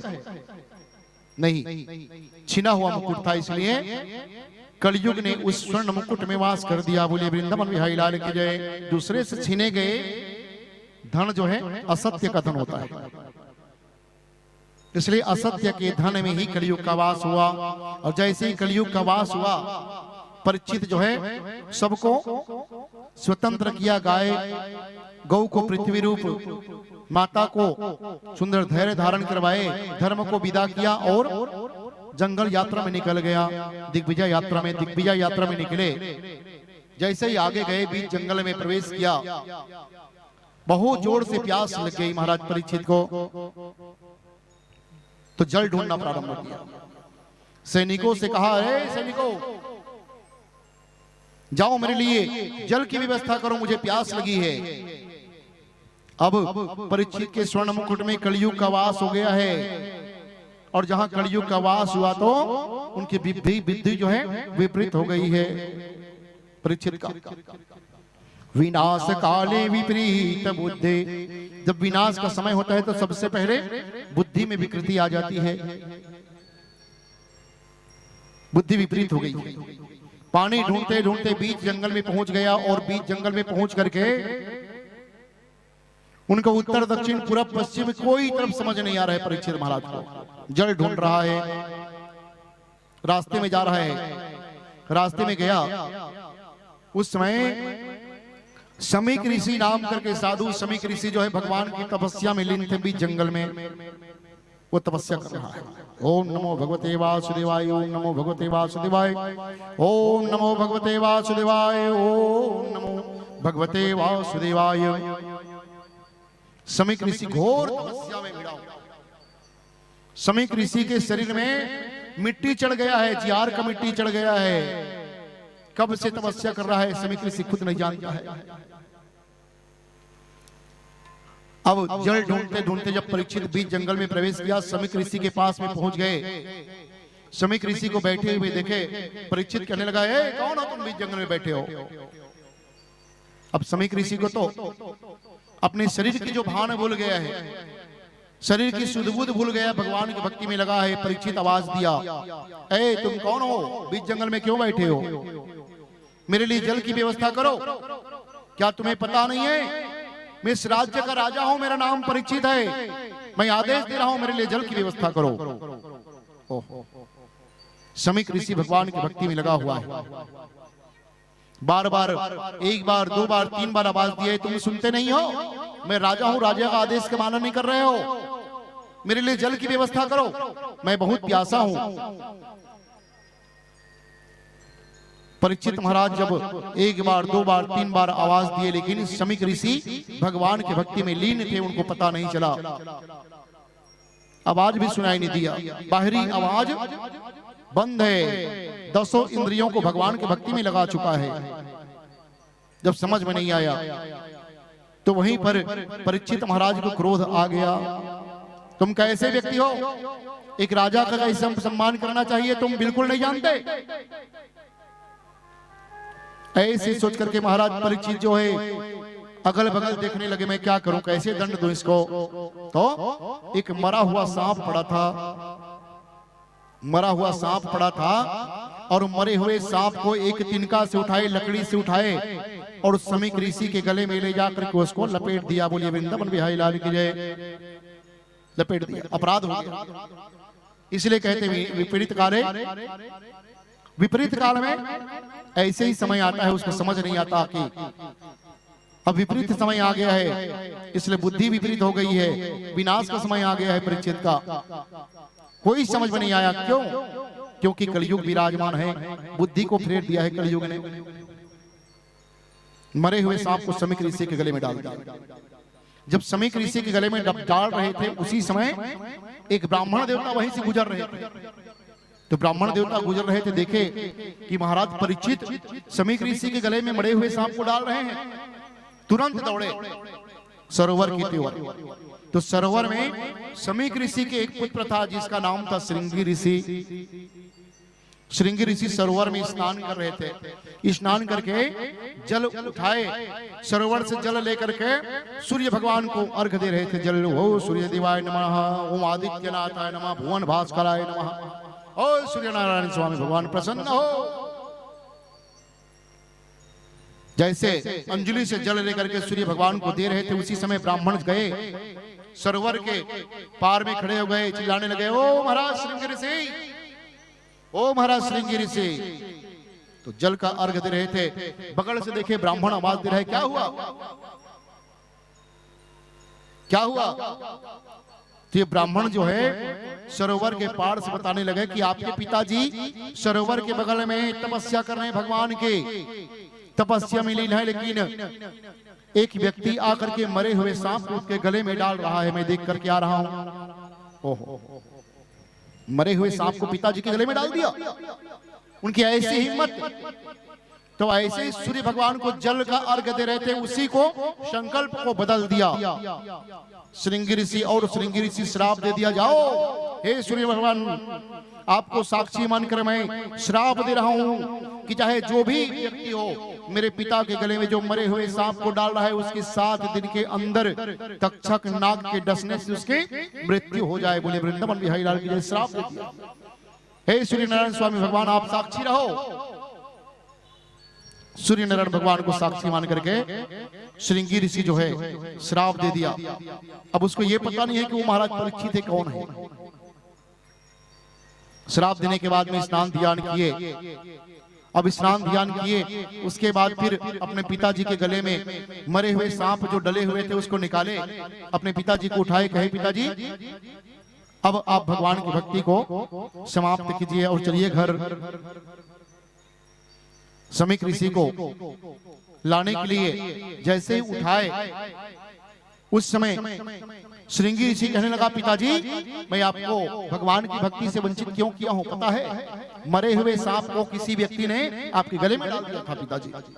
ओहो, तो तुमने क्या किया बेटा?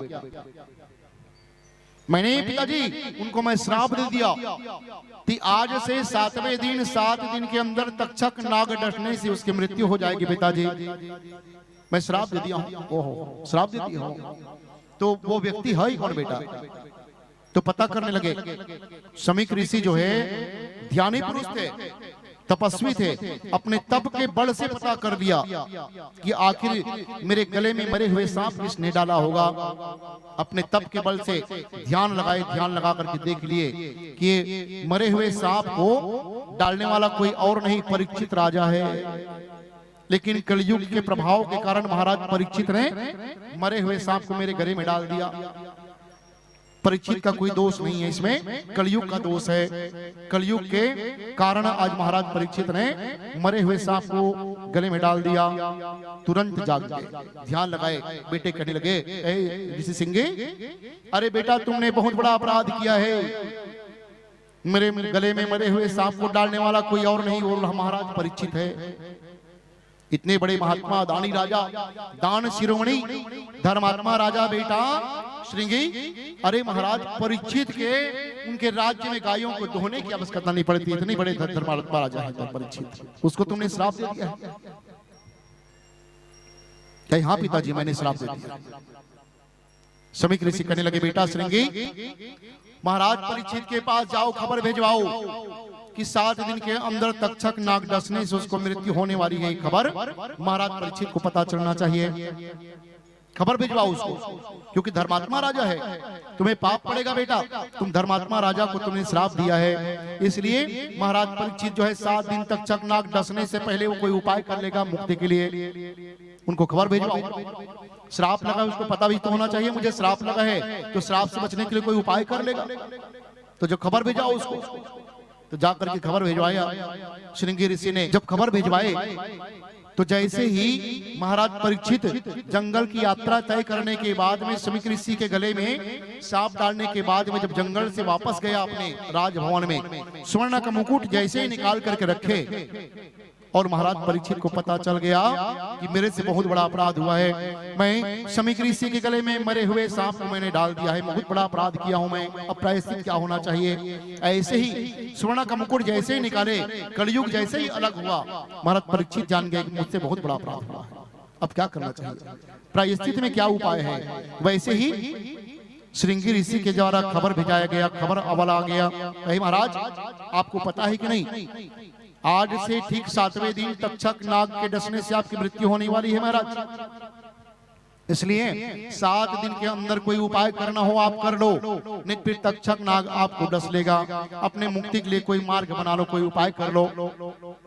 ओहो, महाराज परीक्षित बड़े दुखी हुए, बहुत दुखी हो गए, मुझे क्या करना चाहिए, 7 दिन के अंदर तक्षक नाग डसने से मेरी मृत्यु होने वाली है, अब मुझे क्या करना चाहिए। अति चिंतित हो गए और चिंता में क्या किए, आइए छोटा सा भजन देखते हैं, उसके बाद फिर भजा कथा की ओर चलेंगे। बोलिए वृंदावन बिहारी लाल की जय।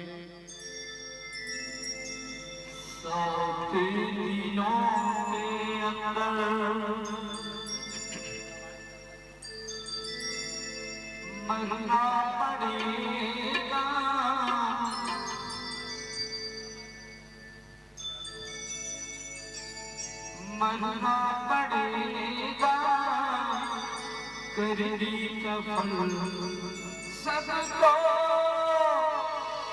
भरना पड़ेगा, शादी दिनों के अंदर मरना पड़ेगा, मरना पड़ेगा, करनी का फल सबको भरना पड़ेगा, करने का फल सबको भरना पड़ेगा, अंदर मरना पड़ेगा, सहना पड़ेगा, करने का फल सबको भरना पड़ेगा, करने का फल सबको भरना पड़ेगा। जय हो श्री राधे।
पड़ेगा, सबको भरना पड़ेगा, गलती का फल सबको भरना पड़ेगा।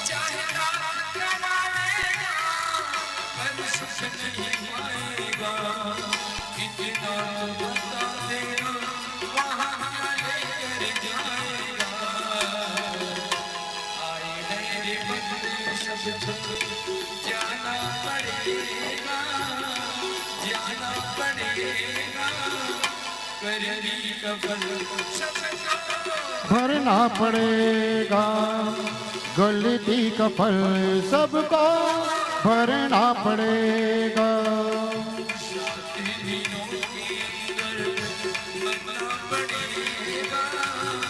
भरना पड़ेगा, हमको भरना पड़ेगा, गलती का फल सबको भरना पड़ेगा, गलती का फल सबको भरना पड़ेगा। बोली सावरिया सरकार की जय। राधे राधे। और बोलना पड़ेगा राधे राधे। ऐसे परीक्षित को 7 दिन के अंदर तक्षक नाग डसने से मृत्यु होगा, ऐसे श्राप बन गया, श्राप मिल गया। बोले वृंदावन बिहारी लाल की जय। अब बताओ, परीक्षित को 7 दिन के अंदर तक्षक नाग डसने से श्राप मिल गया है। अच्छा, यहां जो बैठे हो किसको 7 दिन के अंदर नहीं मरना है? बोलो हाथ उठाओ, बोलिए वृंदावन बिहारी लाल की जय। कौन ना 7 दिन के अंदर नहीं मरना है? मरना है तो मन मरना है तैयार रहो, नहीं मरना है तो हाथ उठाओ। नहीं मरना है 7 दिन के अंदर तो मन हाथ उठाओ, बोलिए वृंदावन बिहारी लाल की जय। ए देख, माता राम ने 7 दिन के अंदर ही मरना है, जीना है नहीं? बड़े आंख ही नहीं दिखी, हाथ गोड़ नहीं चली, 10 इंद्रिय समाप्त हो गया, फिर भी कोई मरना नहीं चाहता, बोलिए वृंदावन बिहारी लाल की जय। परीक्षित कौन है? परीक्षित तो एक जीव है, और हम कौन है? हम भी एक जीव हैं। अर्थात जीव का जन्म लेना और मरना ये प्रवृत्ति होती है, बोलिए वृंदावन बिहारी लाल की जय। जो जन्म लिया है उसको मरना पड़ता है, और जो जन्म लिया है उसको मरना पड़ता है, मतलब 7 दिन के अंदर ही मरना पड़ेगा, बोलिए वृंदावन बिहारी लाल की जय। क्यों? क्योंकि दुनिया में 8वां दिन किसी के लिए बना ही नहीं है। 7 दिन का एक सप्ताह कैलेंडर में जाकर के देखो, रविवार, सोमवार, मंगलवार, बुधवार, गुरुवार, शुक्रवार, शनिवार, फिर से रविवार। तारीख बदलते रहता लेकिन दिन नहीं बदलता।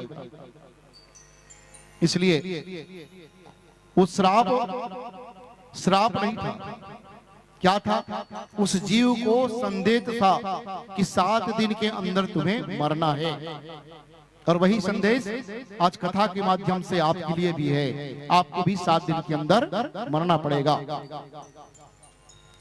परीक्षित महाराज नहीं जानते थे क्या कि दुनिया में जब 8वां दिन है ही नहीं, 7 दिन के अंदर सबको मरना है, तो परीक्षित को क्या नहीं मरना था क्या? 7 दिन के अंदर मरना ही था।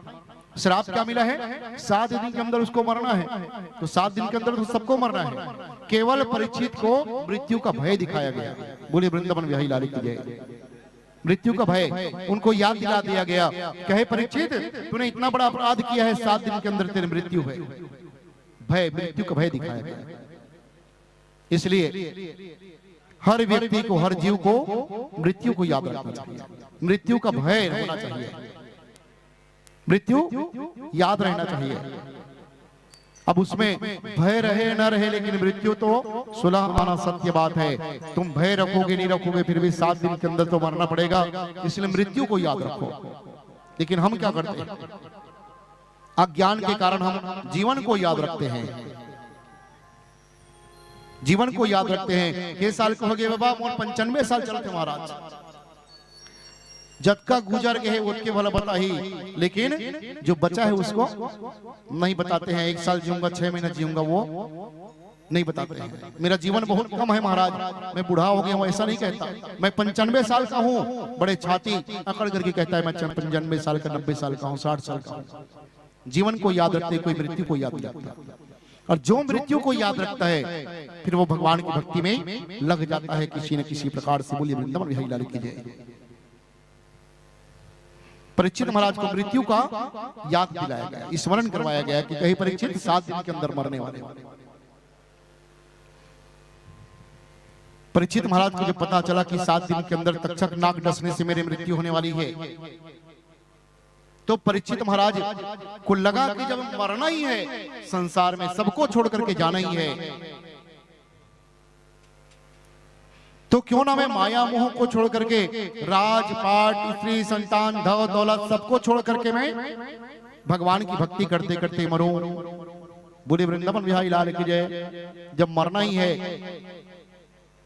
तो अंत काल में भगवान का नाम लेते लेते मर जाऊं, ऐसा प्रयास होना चाहिए, है नहीं?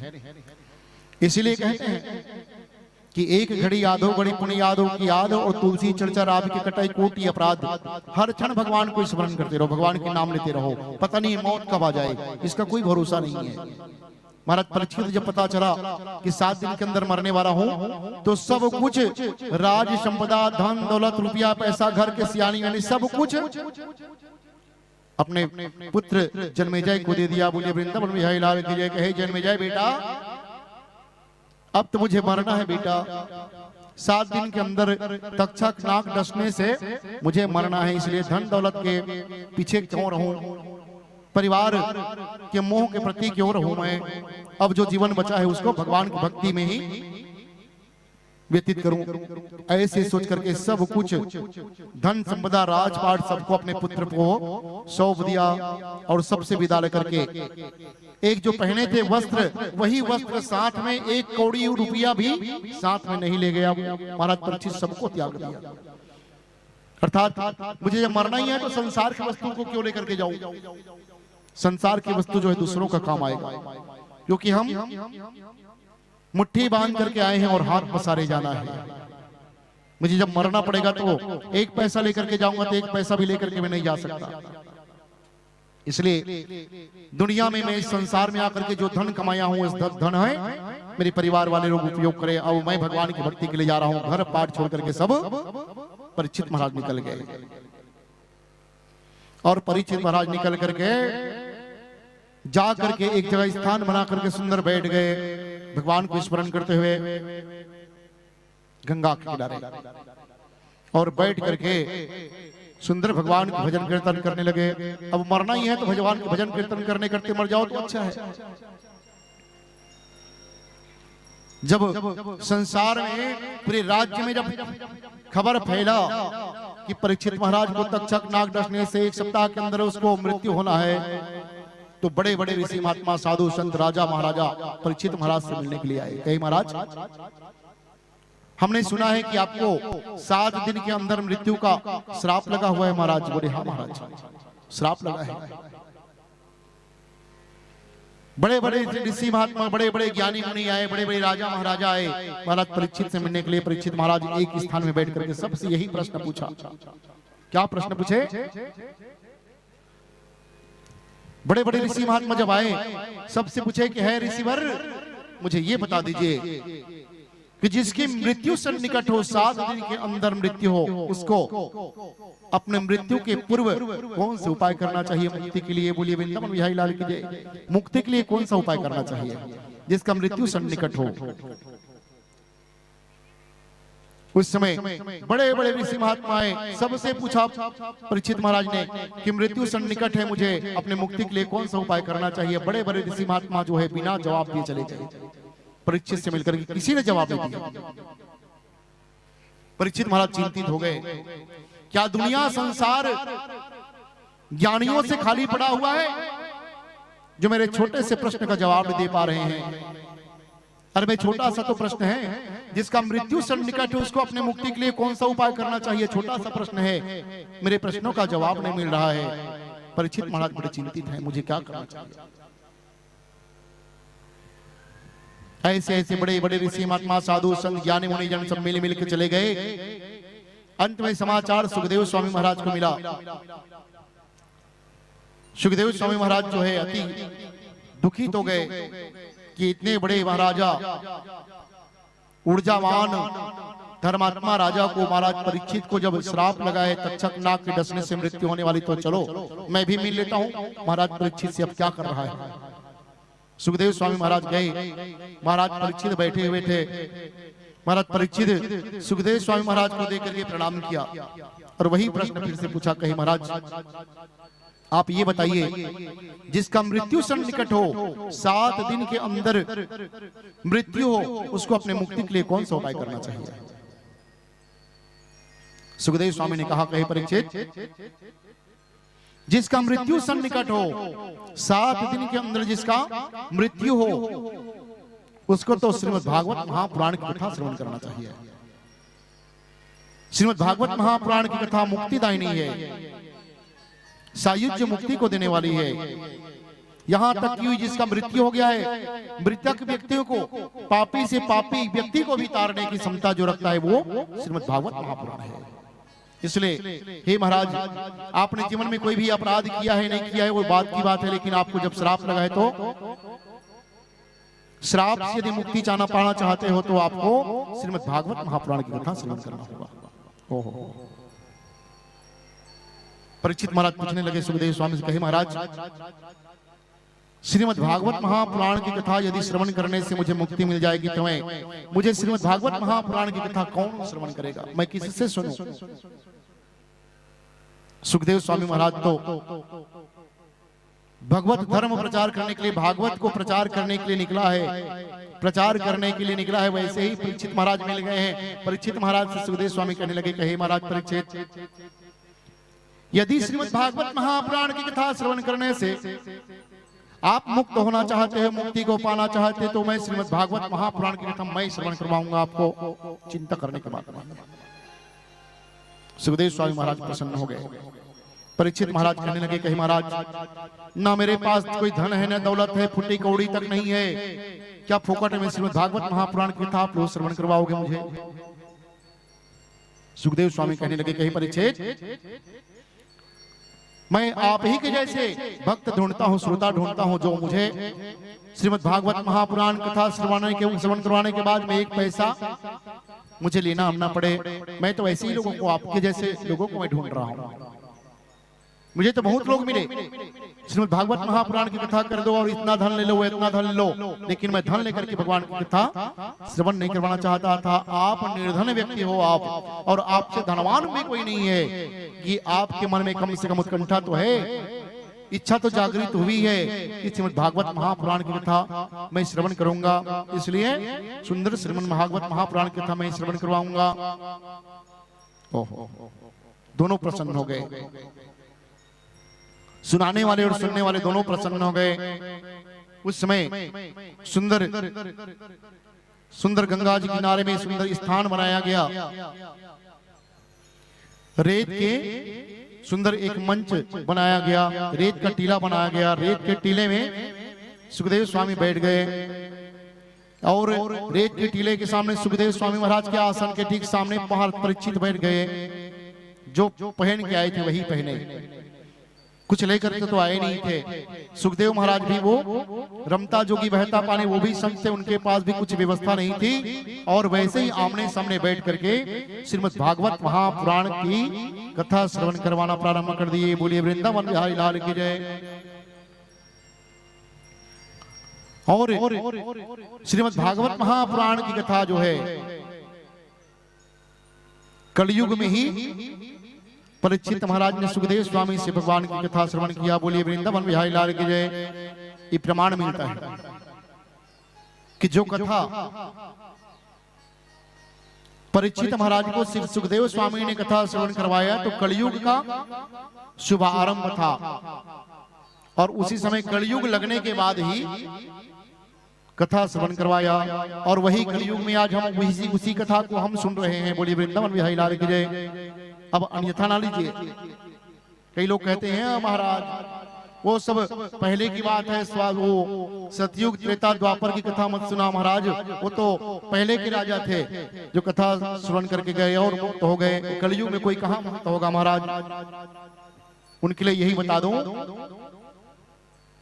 कि परीक्षित महाराज ने जो श्रीमद् भागवत महापुराण की कथा श्रवण किया वो सतयुग के त्रेता के द्वापर की बात नहीं, वो कलयुग में ही श्रवण किया और सायुज्य मुक्ति को प्राप्त किया। बोलिए वृंदावन बिहारी लाल की जय।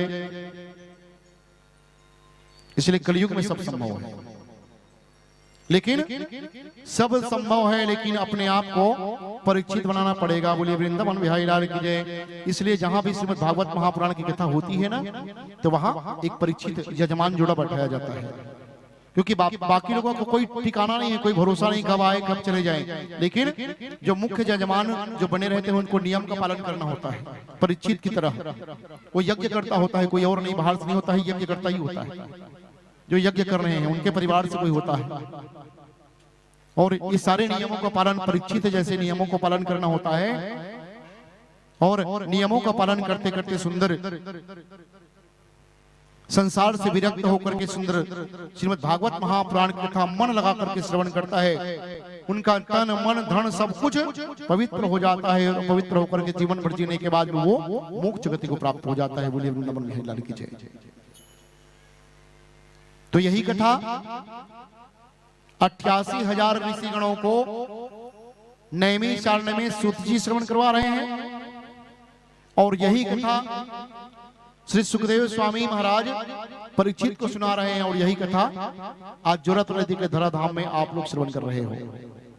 तीनों कथा में कोई अंतर नहीं है, समय का अंतराल है। पहले कुछ व्यवस्था नहीं थी, लेकिन अब में सारी व्यवस्था हो गई है, व्यवस्था के अनुसार बैठे हुए हैं, और उस समय व्यवस्था नहीं थी, लेकिन वही कथा है श्रीमद् भागवत महापुराण की कथा। फर्क इतना है कि उस समय के परीक्षित नहीं है और उस समय के सुखदेव स्वामी नहीं है। ऐसे मन लगा करके सुनने वाले श्रोता नहीं है, और ऐसे निस्वार्थ भाव से कथा सुनाने वाले श्रोता नहीं है। बोलिए वृंदावन बिहारी लाल की जय। पहले में और अब में यही अंतर है। परीक्षित के समान सबको त्याग कर राजपाट धन दुगानी रुपया पैसा कुटुंब परिवार बाल गोपाल माता पिता बंधु स्त्री पत्नी पतवार सब छोड़ करके परीक्षित महाराज ने कथा श्रवण किया। ऐसे त्यागी को कथा श्रवण करने का सौभाग्य मिला, और ऐसे त्यागी सुखदेव स्वामी में जो है सबको त्याग करके भगवान की सुंदर नाम कथा प्रचार करने के लिए श्रीमद् भागवत महापुराण की प्रचार करने के लिए आज महाराज परीक्षित को कथा श्रवण करवाने का सौभाग्य मिला। तो आज भी वही कथा है। यदि हम परीक्षित बन करके आप लोग कथा श्रवण करेंगे तो निसंदेह आपको सायुज्य मुक्ति से कोई नहीं रोक सकता। वही कथा है, लेकिन अपने आप को परीक्षित बनाना पड़ेगा। माया मोह सांसारिक विषय वासना इत्यादि को त्याग कर राग द्वेष संसार के सभी दुर्गुणों को त्याग करके जो भगवान की शरणागति ले करके सब कुछ को छोड़ करके संसार से विरक्त होकर के निर्मल मन से निर्मल भाव से जो सत्यनारायण भगवान की कथा श्रीमद् भागवत महापुराण की कथा जो श्रवण करता है उसको निस्संदेह मुक्ति होना ही है, उसमें कोई संशय की बात नहीं है। बोलिए वृंदावन बिहारी लाल की जय। ऐसे ऐसे ऐसे ऐसे भगवान की कथा है। चलिए छोटा सा भजन, उसके बाद फिर अगली कथा की ओर चलेंगे। समय भी हो चुका है, 9:45 हो रहा है, पहला दिन है। चलिए संक्षेप में कथा को लेकर के चलेंगे। आज की कथा आज ही समाप्त करें, कल की कथा कल की ओर देखेंगे। इसलिए चलिए भजन की ओर, और बहुत संक्षेप में। संतोष नहीं है ठाकुर आज है, सबके मस्तक सब खाली खाली लगत है। कम से कम ठाकुर थे तो सबके मस्तक में तिलक लग रहे थे। काबर घर से मन निकले हैं, घर वाले मतलब पता नहीं है, लगे हैं चंदन लगे हैं, है नहीं। घर में जाके गवाही देना है कि नहीं हम तो दाऊ घर भागवत की कथा सुनने लगे रहे, तो घर वाले मन विश्वास नहीं करे, तो कम से कम चंदन लग रही तो विश्वास कर ही नहीं, कथा सुन के आते है नहीं। बोलिए वृंदावन बिहारी लाल की जय। इसलिए टीका जरूरी है। चलिए श्री राधे श्री राधे जय जय श्री राधे।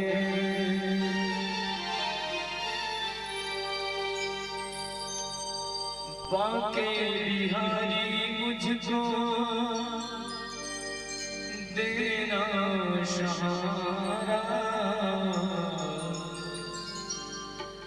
कहीं छूट जाए दामन तुम्हारा, कहीं छूट जाए ना दामन तुम्हारा।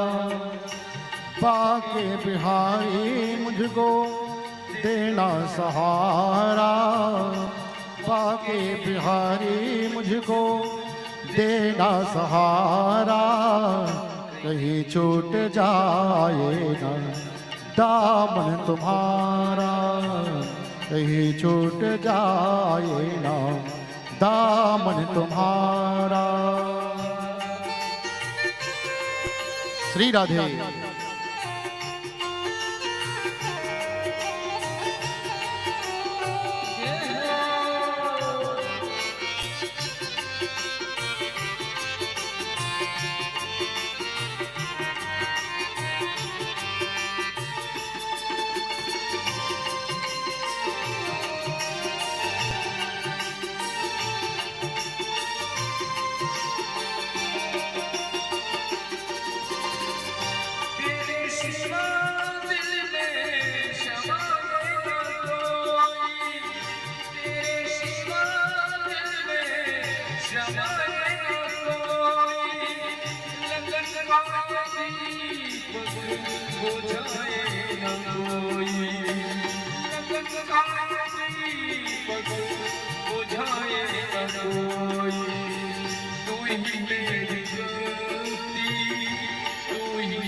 देना सहारा, बाके बिहारी मुझको देना सहारा। कहीं छूट जाए ना दामन तुम्हारा, कहीं छूट जाए ना दामन तुम्हारा। श्री राधे जय हो।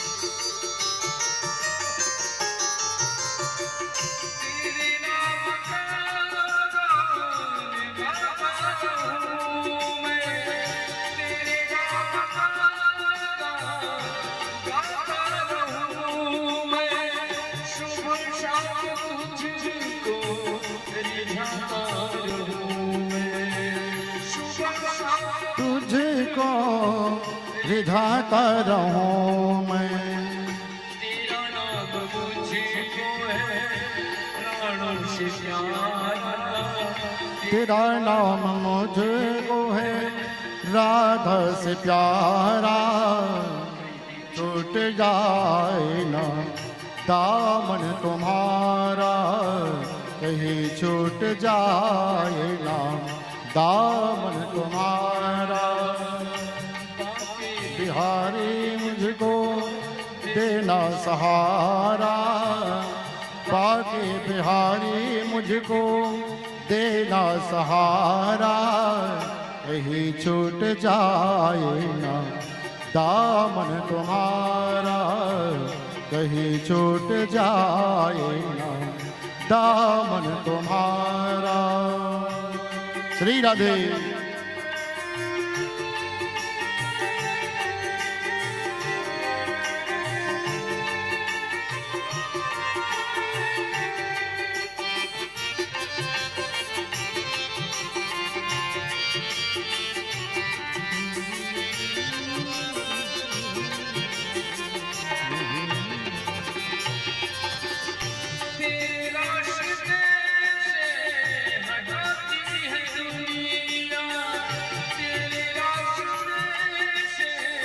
हटाती है दुनिया, बुलाती है दुनिया, इशारों से मुझको बुलाती है दुनिया। देखो न दुनिया इशारा, देखो न दुनिया इशारा, कहीं छूट जाए ना दामन तुम्हारा, कहीं छूट जाए ना दामन तुम्हारा। बाके बिहारी मुझको देना सहारा, बाके बिहारी मुझको देना सहारा, कहीं छूट जाए ना दामन तुम्हारा, कहीं छूट जाए ना दामन तुम्हारा, कहीं छूट जाए ना दामन तुम्हारा, कहीं छूट जाए ना दामन तुम्हारा। बनवा के हरियाणा की बोलिए सावरिया सरकार की जय। राधे राधे। एक बार और बोलना पड़ेगा, जोर से बोलना पड़ेगा, राधे राधे। ऐसे ही भगवान की अनन्य कथा है। तो सबसे पहले परीक्षित महाराज पूछने लगे, सुखदेव स्वामी महाराज से कहे, महाराज मुझे सृष्टि ब्रह्मा जी ने कैसी रचना किया होगा, संसार को कैसे रचना किया होगा, इसके विषय में मुझे बताइए।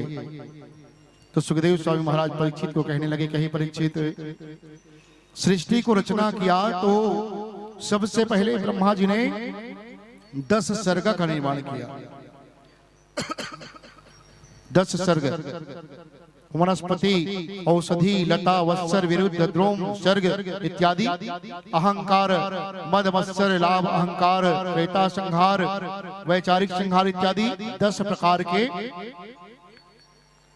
दुर्गुणों को पैदा किया। बोलिए वृंदावन बिहारी लाल की जय। सर्ग को पैदा किया और उसके बाद फिर काल का निरूपण किया, समय को बांटा, सेकंड से भी बहुत समय कम से लेकर के 2 अयन, उत्तरायण दक्षिणायन, साल की 6 महीना उत्तरायण, 6 महीना दक्षिणायन, साल में 12 महीना, 30 दिन के महीना, 7 दिन का सप्ताह, 12 घंटे का दिन, 12 घंटे का रात, 60 मिनट का घंटा, 7 सेकंड का मिनट, और ऐसे ही काल का निरूपण किया ब्रह्मा जी ने। समय को बनाया पहले, अब समय को बनाया, उसके बाद फिर ब्रह्मा जी ने अपनी सृष्टि में और आगे बढ़ाने के लिए क्या किया, 4 युग बनाया। युगों को अलग अलग समय अंतराल में बांटा गया, 4 युगों को। और उसके बाद फिर ब्रह्मा जी ने अपने शरीर से, अपने मन से सृष्टि की रचना किया। ब्रह्मा जी ने कैसे किया कि ससर्ग जाग्रेन्दता मिश्र मथता मित्र मादिकृत महामोहं च मोहं च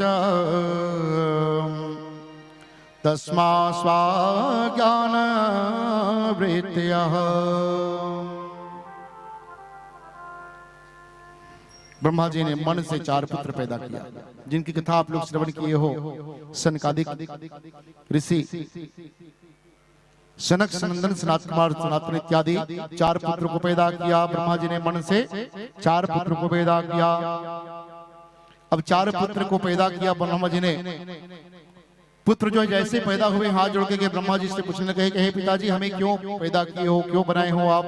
कि बेटा, सृष्टि को आगे बढ़ाना है, सृष्टि को आगे बढ़ाओ। कहो सृष्टि को आगे बढ़ाओ। नहीं, इसके पूर्व में क्या था? संपूर्ण संसार जो है जलमग्न था। संपूर्ण संसार जलमग्न।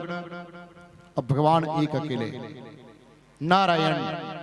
नारायण जो है अकेले, नर मतलब जल, अयन मतलब अयन। भगवान जल में शयन किए। भगवान विचार किए कि जब तक सृष्टि नहीं होगा तब तक मेरी कोई कीमत नहीं है। संसार में भगवान है तो भक्त भी होना जरूरी है भाई। प्रकाश है तो अंधेरा रहेगा, तब प्रकाश की कीमत है। इसलिए भक्त जब तक नहीं होगा तब तक भगवान की कीमत नहीं। इसलिए सृष्टि रचना चाहिए, चलो लीला करना चाहिए सृष्टि रचने के लिए। तो नारायण ने अपने नाभि कमल से सुंदर एक पुष्प पैदा किए, कमल, और उसमें ब्रह्मा जी को उत्पन्न किए। बोलिए वृंदावन बिहारी लाल की जय। ब्रह्मा जी को, ब्रह्मा जी जब अपने आप को जब पुष्प में देखा, ब्रह्मा जी चारों तरफ देखने लगे कि मुझे पैदा करने वाला है कौन। चारों तरफ देखने लगे, आवाज करने लगे, मुझे पैदा करने वाले कौन हो। किसी तरफ से आवाज नहीं आया तो ब्रह्मा जी विचार किए, जिस पुष्प पर मैं विराजमान हुआ हूं वो पुष्प कहीं से तो खिला होगा। तो अपने पुष्प के पगडंडियों को पकड़ करके ब्रह्मा जी ने पता करने का प्रयास किया कि ये पुष्प जो खिला हुआ है कहीं से तो खिला होगा। उस पुष्प के पगडंडी को पकड़ करके 1000 वर्ष तक ब्रह्मा जी ने पता किया, लेकिन पता नहीं चला पिता कौन है। अंत में ब्रह्मा जी फिर से जल के ऊपर आ गए, जल के अंदर पगडंडी को पकड़ करके पता किया, लेकिन समय व्यतीत हो गया, लेकिन ब्रह्मा जी को अपने पिता का पता नहीं चला। अब उसके पश्चात ब्रह्मा जी फिर से आकर के बैठ गए। ब्रह्मा जी पुकारने लगे, कौन हो आप, मुझे पैदा करने वाले। तो भगवान ने आकाशवाणी किया कि ब्रह्मा, जानने के लिए तप करो, तप करो, तप के द्वारा जान सकते हो, ऐसे जान नहीं सकते। तप करने के लिए क्या गया। ब्रह्मा जी जो है बहुत समय तक तप किया भगवान को प्राप्त करने के लिए। तप करने से आकाशवाणी कहे, ब्रह्मदेव मेरा आदेश है कि तुम सृष्टि की रचना करो। तब ब्रह्मा जी ने सृष्टि की रचना करने के लिए रचना प्रारंभ किया। तो सृष्टि की रचना कैसे करूं? तो अपने शक्ति के द्वारा भगवान ने उसको शक्ति दिया ब्रह्मा जी को कि सृष्टि की रचना को आगे बढ़ाओ। तो सबसे पहले 4 पुत्र पैदा किया अपने मन से, क्योंकि भगवान स्वतंत्र कर देते। ब्रह्मा जी तुम्हें मैं शक्ति प्रदान कर रहा हूं तुम सृष्टि को आगे बढ़ाने के लिए, तुम अपने मन मुताबिक सृष्टि को आगे बढ़ाओ। तो 4 पुत्र पैदा किया।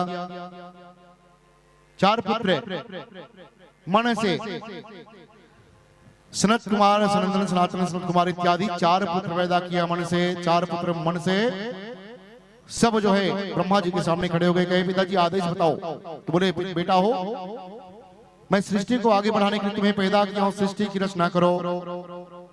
4 पुत्र कहने लगे, कहे पिताजी हम आपके सृष्टि में पढ़ना नहीं चाहते। सृष्टि संसार मतलब ये मृत्यु लोक, ये माया मोह की संसार बन जाएगा, फिर हम भगवान की भक्ति नहीं कर नहीं पाएंगे।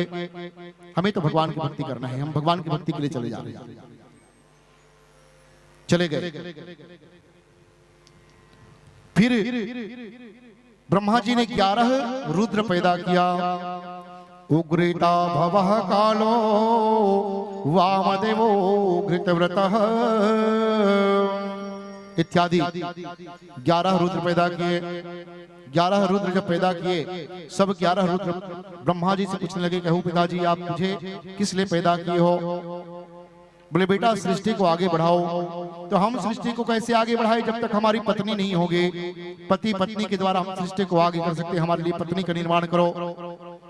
तो 11 पुत्रों के लिए 11 स्त्रियां पैदा किए ब्रह्मा जी ने। 11 स्त्रियां कि धृतवितीरुषुनो माचा नियुक्त सर्पी त्रिलीलाम्बिका इरावते सुधा दीक्षा रुद्धान्यो रुद्रते स्त्रियः। 11 पत्नी पैदा किए।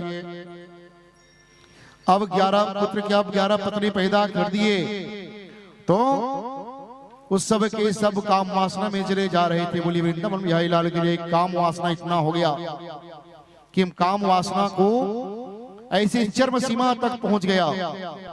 ओहो, ब्रह्मा जी को अपनी सृष्टि को वही परेशान करना पड़ गया। बोलिए वृंदावन बिहारी लाल की जय। ओहो, उनके लिए स्थान भी बनाया गया। 11 स्थान बनाया गया। तो 11 स्थान इंद्रिय, हृदय, प्राण, आकाश, वायु, अग्नि, जल व पृथ्वी इत्यादि सब उनके रहने के लिए स्थान बनाया गया। स्थान बनाया गया।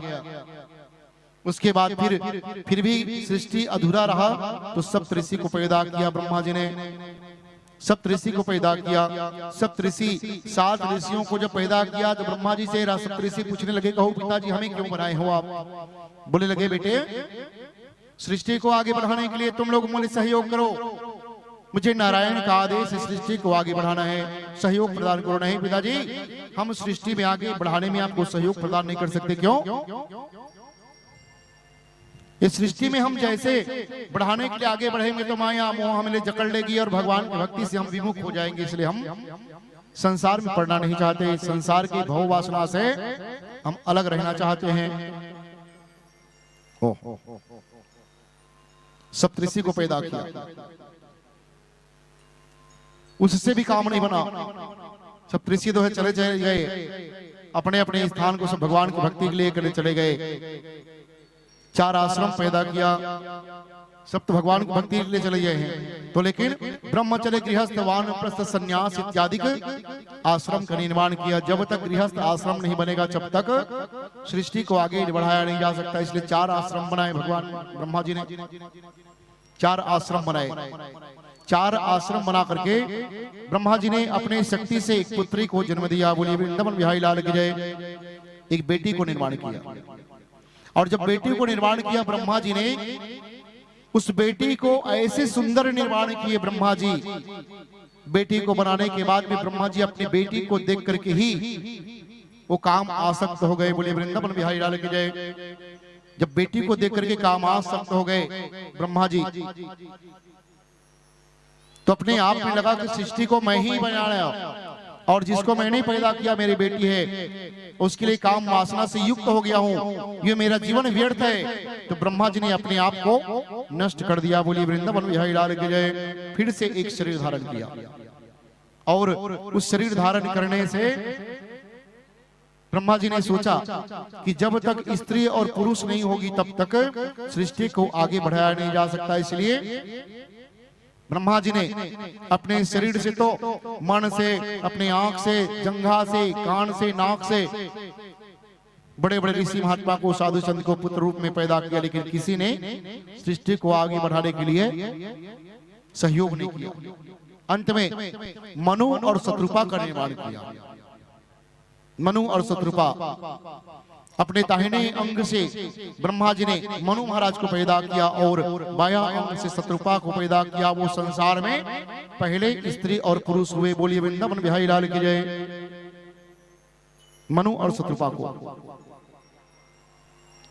और मनु शत्रुपा के हजारों हजार साल तपस्या करने के पश्चात उनके 3 पुत्र हुए। आकृति, देहूति और प्रसूति। 3 बेटी और 2 पुत्र।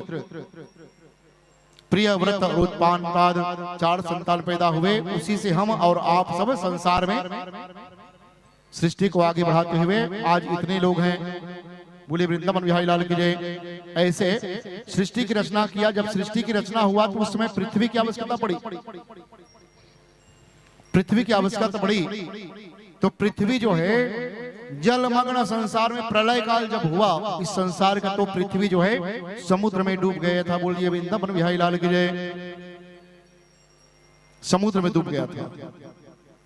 तो सृष्टि को पृथ्वी में स्थापित करने के लिए भगवान की विनती किया। ब्रह्मा जी ने कहे, नारायण आपका आदेश है मैं सृष्टि को आगे बढ़ाऊं, सृष्टि की रचना करो, लेकिन पृथ्वी है ही नहीं, वो जलमग्न संसार है, तो पृथ्वी को जल में जो डूबा है उसको जल के ऊपर में स्थापित करो। उसके लिए भगवान ने वराह अवतार धारण किया। बोलिए वृंदावन बिहारी लाल की जय। वराह अवतार धारण करके भगवान ने पृथ्वी को जल के नीचे जो थे उसको लाने के लिए वराह अवतार धारण किया। बोलिए वृंदावन बिहारी लाल की जय। एक समय की बात है,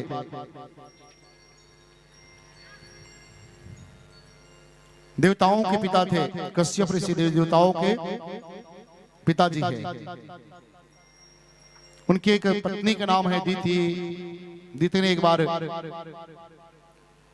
सुंदर संध्या काल का समय था।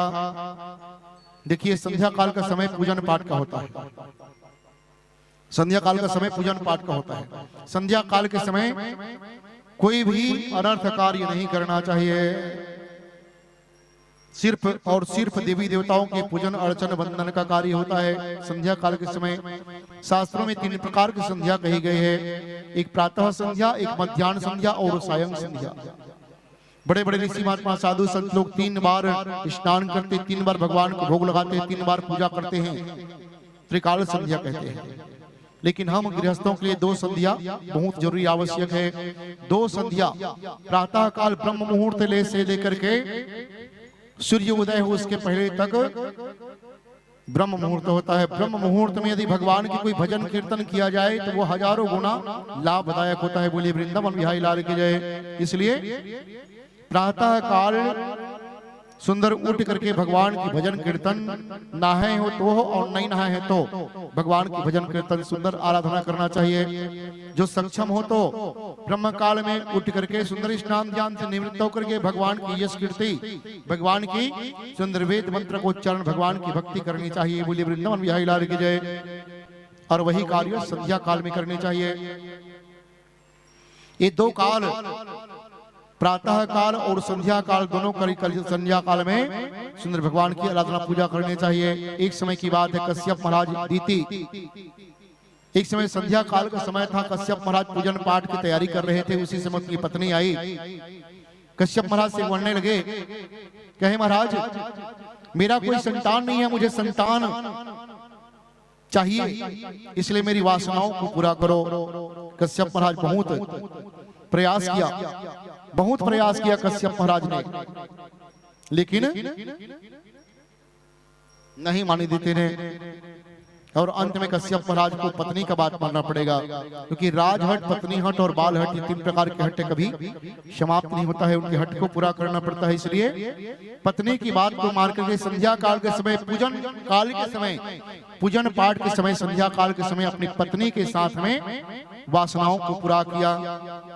बार बार मना करने के बाद भी, लेकिन वासनाओं को पूरा करने के बाद में कश्यप महाराज अपनी पत्नी से कहा कि देखो देवी, मैंने तुम्हें अपनी इच्छा के अनुसार तुम्हारी इच्छाओं को तो पूरा कर दिया, लेकिन तुम्हारे गर्भ में जो बालक पैदा होगा वो राक्षस पैदा होंगे। बोलिए वृंदावन बिहारी लाल की जय।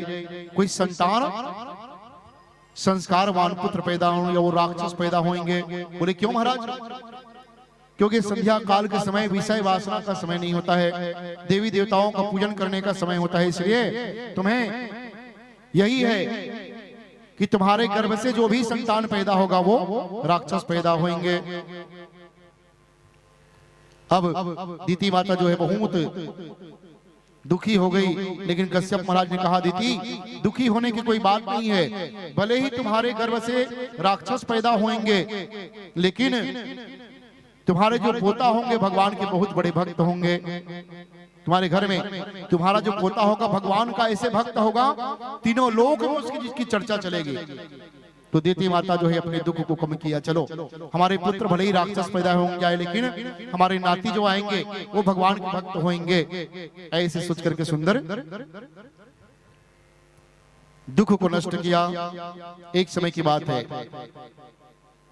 वैकुंठ लोक में भगवान के दरबार में जय और विजय नाम करके दो पार्षद कार्य करते थे। वैकुंठ में जय और विजय दोनों भगवान के द्वारे वैकुंठ लोक में चौकीदारी का काम करते थे, पार्षद थे। और भगवान के घर में एक नियम था वैकुंठ लोक में, ब्राह्मण के लिए, साधु संतों के लिए कोई रोक टोक नहीं था।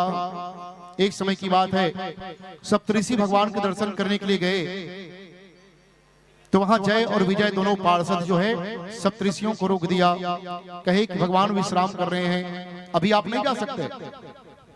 सप्तऋषि जो है कहने लगे, देखो भगवान के वैकुंठ लोक में ब्राह्मण के लिए, साधु संतों के लिए कोई रोक टोक नहीं है, हम तो संत हैं, हम भगवान से मिलना चाहते हैं।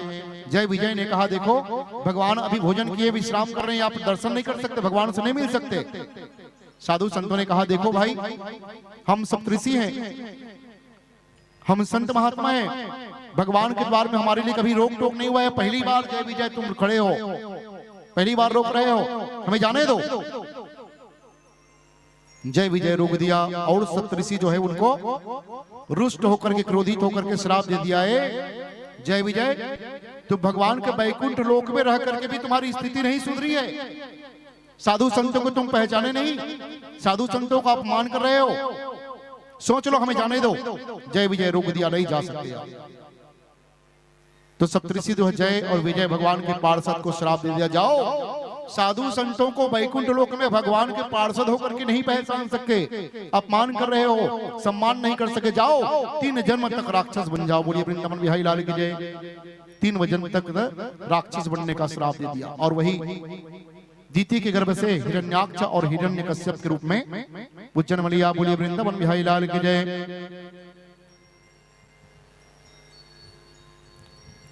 दीति के गर्भ में जैसे ही कश्यप महाराज की इच्छा के अनुसार समय बीतता गया, दीति के गर्भ से 2 पुत्र पैदा लिए, हिरण्याक्ष और हिरण्यकश्यप।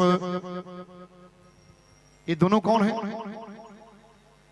हिरण्याक्ष जो लोभ का प्रतीक है, बोली वृंदावन बिहारी लाल की जय। तो लोभ को, भगवान को यदि पाना चाहते हैं तो पहले लोभ को मारना पड़ेगा। जीवन में लोभ कहीं है तो भगवान को प्राप्त नहीं कर सकते।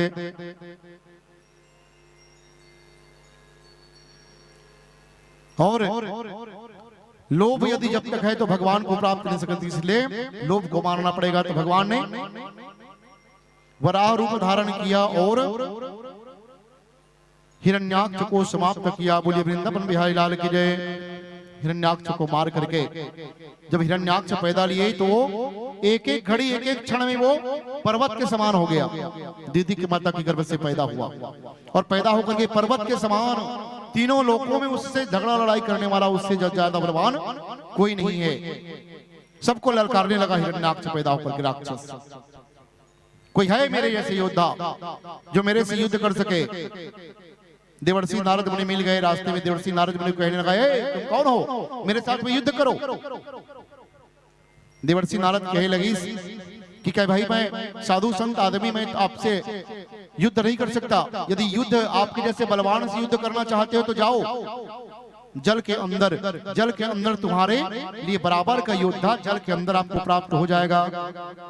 और हिरण्याक्ष जैसे जल के अंदर गया और वहां भगवान जो है वराह रूप धारण करके भगवान पृथ्वी को खिड़सा में लेकर के ला रहे थे ऊपर सृष्टि को स्थापित करने के लिए। वैसे ही हिरण्याक्ष गया और भगवान के साथ में युद्ध होने लगे। बोलिए वृंदावन बिहारी लाल की जय। अब पृथ्वी को अपने खिड़सा में लिए हुए वराह भगवान जो है हिरण्याक्ष के साथ में घोर युद्ध, समुद्र के अंदर युद्ध प्रारंभ कर दिया। घोर युद्ध, बहुत समय तक युद्ध हुआ। अंत में हिरण्याक्ष को मार करके भगवान ने पृथ्वी को जल के ऊपर ला करके स्थापित किया, जिसमें सृष्टि में हम बैठे हुए हैं। बोलिए वृंदावन बिहारी लाल की जय। ऐसी ऐसी कथा है, समय हो चुका है, इसलिए चलिए एक भजन का आनंद लेते हुए आरती तैयारी करें और सुंदर आरती करेंगे। 6:15 हो गया है, बहुत लेट हो गया है। और कथा भी ऐसे ही है, शुरू की कथा 1-2 दिन तक ऐसे ही लेटते। बहुत सारी कथाएं हैं। आज प्रथम दिवन की कथा है जिसमें राजा महाराजाओं की जन्म की कथा है। और जब तक ये जन्म की कथा नहीं कहेंगे तब तक आगे बढ़ भी नहीं सकते, इसलिए कथा भी कहना भी मजबूरी है, कथा क्रम है। इसलिए प्रथम दिवस में जो कथा आप लोगों ने श्रवण किया है निसंदेह आपको श्रवण करना ही पड़ेगा। इसलिए हमने अपनी मन बुद्धि के अनुसार आप लोगों को कथा श्रवण कराने का प्रयास किया है। आप लोगों को कल कथा मनन कथा श्रवण करने को मिलेगा, जिसमें आप लोगों को आज से मार्मिक कथा आप लोगों को कथा श्रवण करने को मिलेगा। आकुति, देहुति, प्रसूति इत्यादि उनकी विवाह की कथा और इनकी विवाह किसके साथ में हुआ,